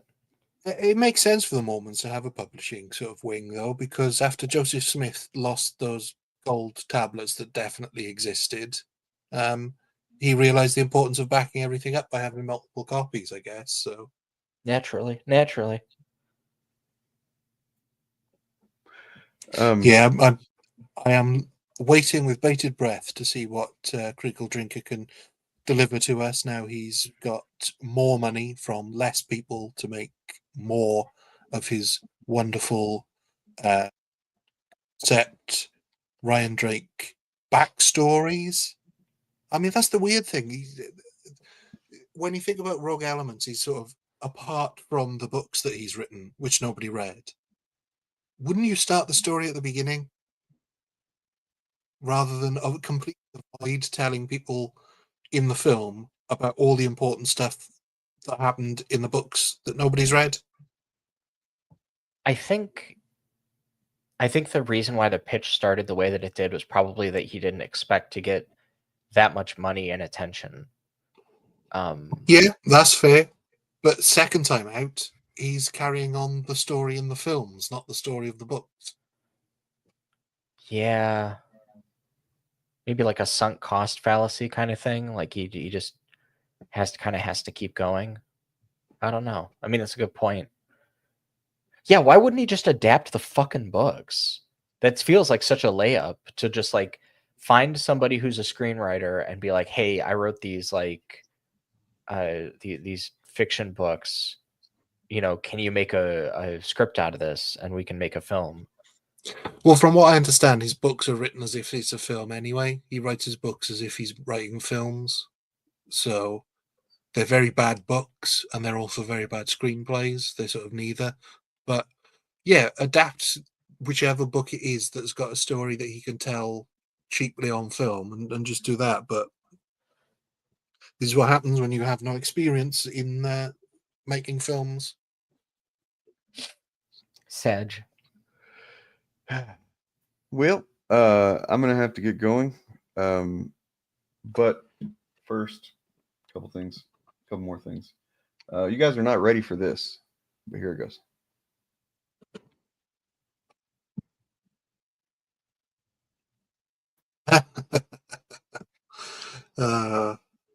So apparently said that, you know, I guess they didn't radicalize him hard enough. I don't know. Well, he believes in nothing. So, I mean, what do you expect? I mean, Asmongold really will just say anything. Like when you watch his reacts to videos, he just constantly interjects or pauses videos just to go, "Yeah, and I agree with that. Yeah, that's right. Yeah, it's like this," and it's just like his brain is like a treadmill, and anybody can hop on, and they'll just like it'll just run through his head things that like other people have said around him. Wave Yeah. Rider, yeah, exactly. True. Yeah. As an insider, are any of us happy from? I mean, I would hope that people are optimistic and recognize the need to maintain focus and find something to do to get involved, to to do some small part. That's what I hope people take from yesterday. And I think, well, yeah, the other thing I would say that people need to take from this is that there's always hope, but you constantly need to be vigilant. Yep. Every election matters. You can't sit any of them out. You can't meme your way through it. You have to realize that every single election is important, especially when the people in power are doing really, really horrible things. So AI sucks. It's everywhere. They've been really shoving it down our throats, but sometimes it says a thing it's pretty funny.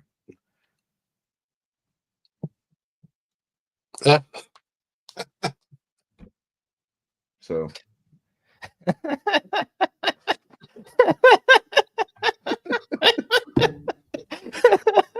Yeah, GPT being like, "Do you think they explored each other's body?"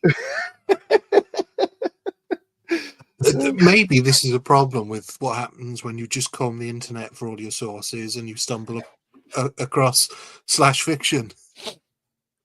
That rocks. Because I can very much see this just being verbatim a thing that was tweeted by somebody. Yeah. Probably more than one person. Yeah. I do wonder if, like, a few years from now, we're going to get all references to Kirk and Spock in Star Trek are going to be that they were lovers because 20 years ago somebody wrote a blog about how they were obviously having sex and then went into great detail about how that happened in one of their fanfics. Yeah, I believe that. That sounds real and true. Yep. That's all I got. I mean, I could keep scrolling saltier than crate and come up with more, but I'm hungry. So yeah, let's eat. Secret revealed. Shillcast secrets. All right, and yeah, promote y'all stuff. Talk about what you got going on.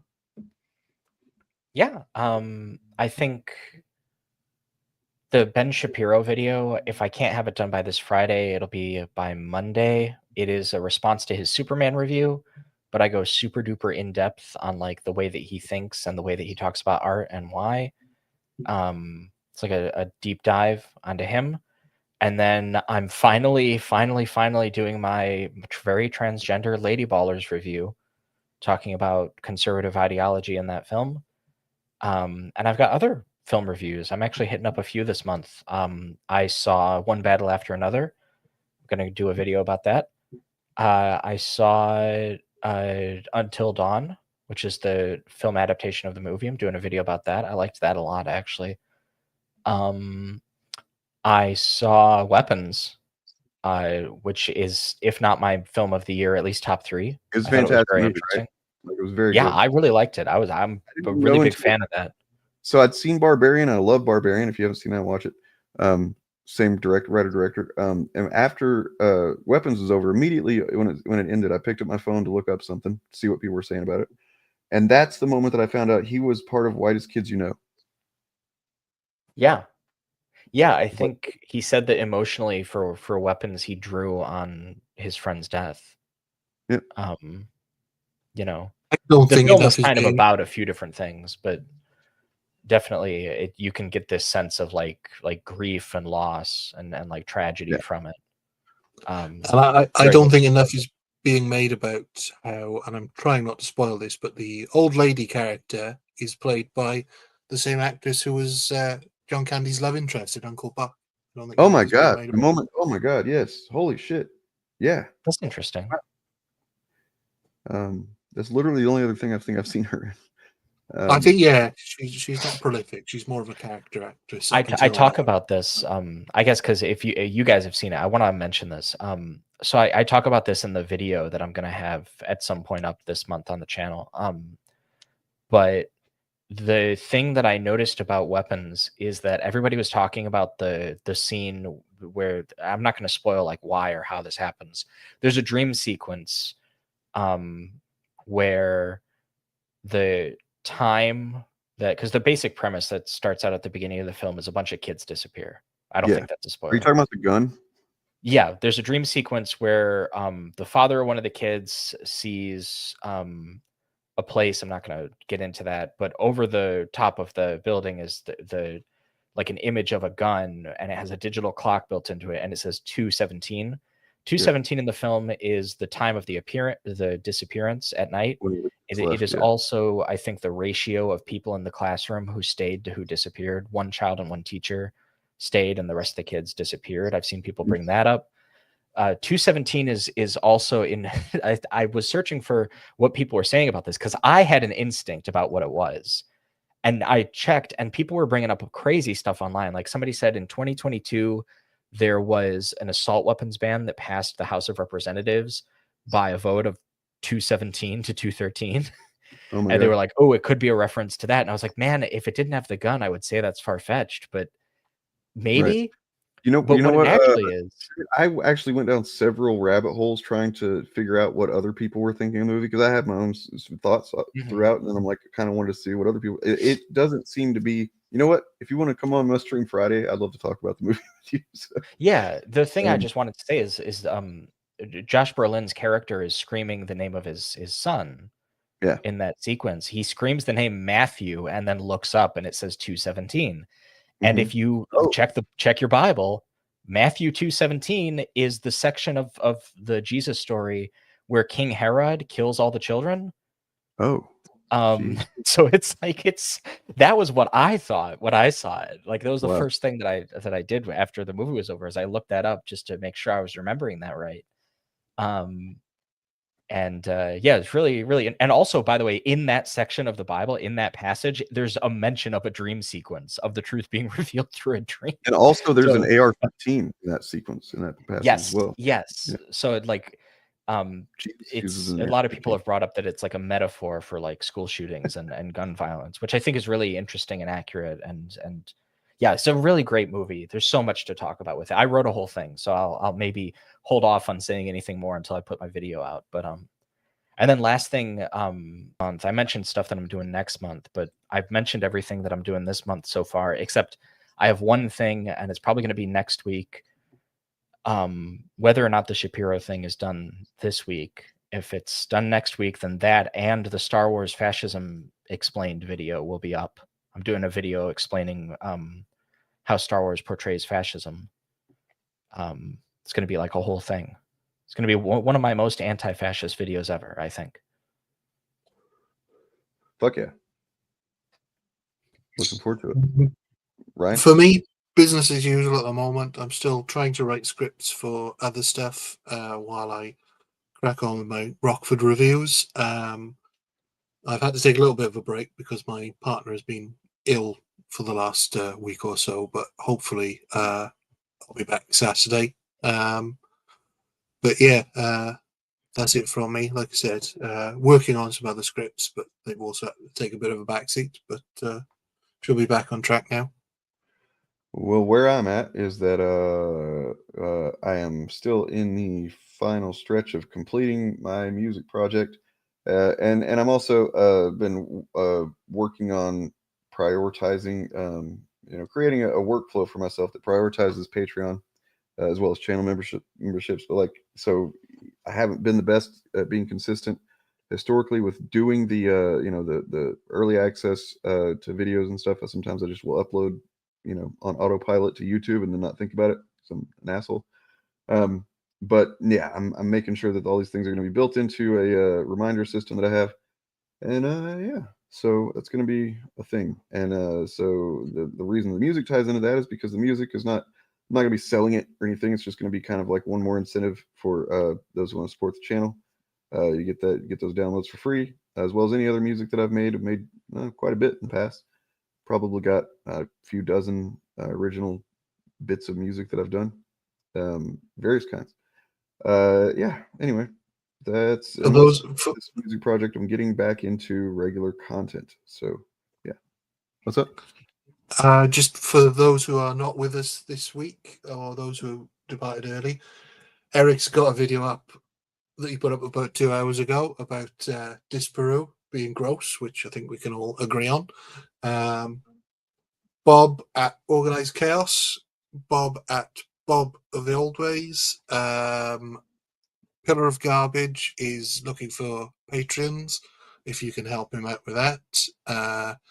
Angramuglia, The Birdman, Dyad in the Force, all great channels. Who else am I forgetting? Anyone else that you guys can think of? Seems like these Chud channels aren't doing very well, man. You guys go support them, I guess. I don't know. Crimes New Roman had a new video today. Oh, Should mention interesting. Crimes New Roman? Yeah. Yeah, I'll have to check that out. Good content. Good shit.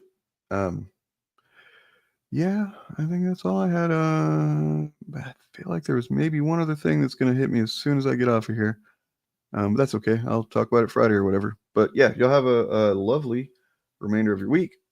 Here shall be another lyric video from a song I've completed recently. Oh yeah, I Really Know is good. Yeah. Good Yeah. stuff. Yep. And yeah. So, Yeah, I will say Otterly Noah makes good videos. That Tectone video was a little hard to watch. It was a very like a harrowing experience. Oh, okay. I have not watched the last few. It seems like he's putting out a lot. I mean, not like in a bad way, but it seems like I've seen several recently that just exist. I haven't had time to do anything. I've literally been just all up in my music program. It's crazy. But anyway.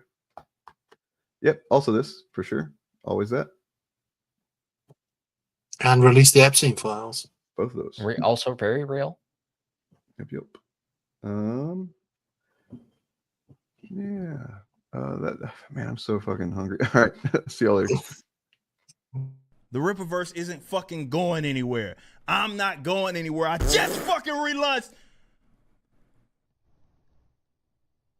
For Cannon's sake, I'm not playing around. Get over it. Like my haters, man. Get there. But these guys are so fucking invested in my failure, right? got these gay ass dudes. These guys are 40 and 50 years old doing nonstop damn videos about me. And I'm like, bro, get a grip. A lot of y'all got family. You got women that you're supposed to be tending to, and you worried about me and what it is that I got going because you're so banking on my failure. It's like, bro, the most mild thing, I've said this before, guys, the thing that I've done that's been the most mild thing, the least political thing that I've done, the least controversial thing that I've done, or should have been, was launch a fucking comic book company. Who would have thought? Who would have fucking thought me launching a comic book company would make me fucking mad?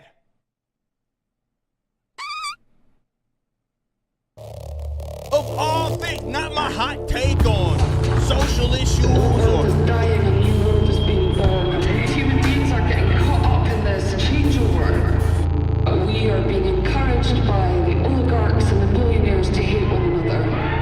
We're being encouraged to be judgmental. We're being encouraged to be cruel. We're being encouraged to feel fearful of other people. We're being encouraged to think that other people are our enemy. Where lots of old, rich, white men are really fucking angry. I'm not entirely sure why they're so angry. They're so rich, they can do anything they want. Like, nobody's fucking with their world. But they are fucking with our world. They're fucking with our people. They're fucking with our neighbors, our friends, our fucking children! Chicago, in the middle of the night, 3 years old, being zip-tied. This has to stop. It has to stop, because if they're going after 3-year-olds, you think you're all fucking safe? You are fucked, my friends. If we don't put a stop to this right the fuck now.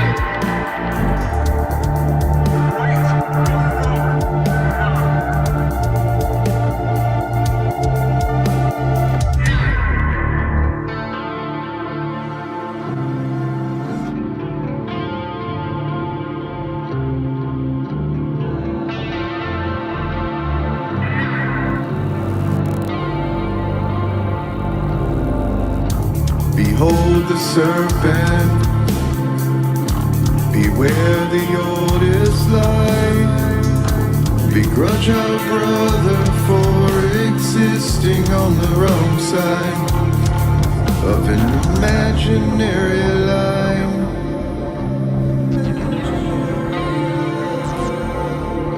Between two worlds, belligerent in the name of the tribe.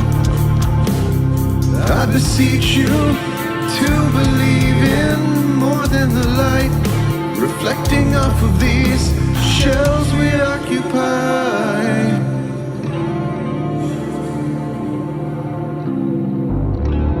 Because the truth is,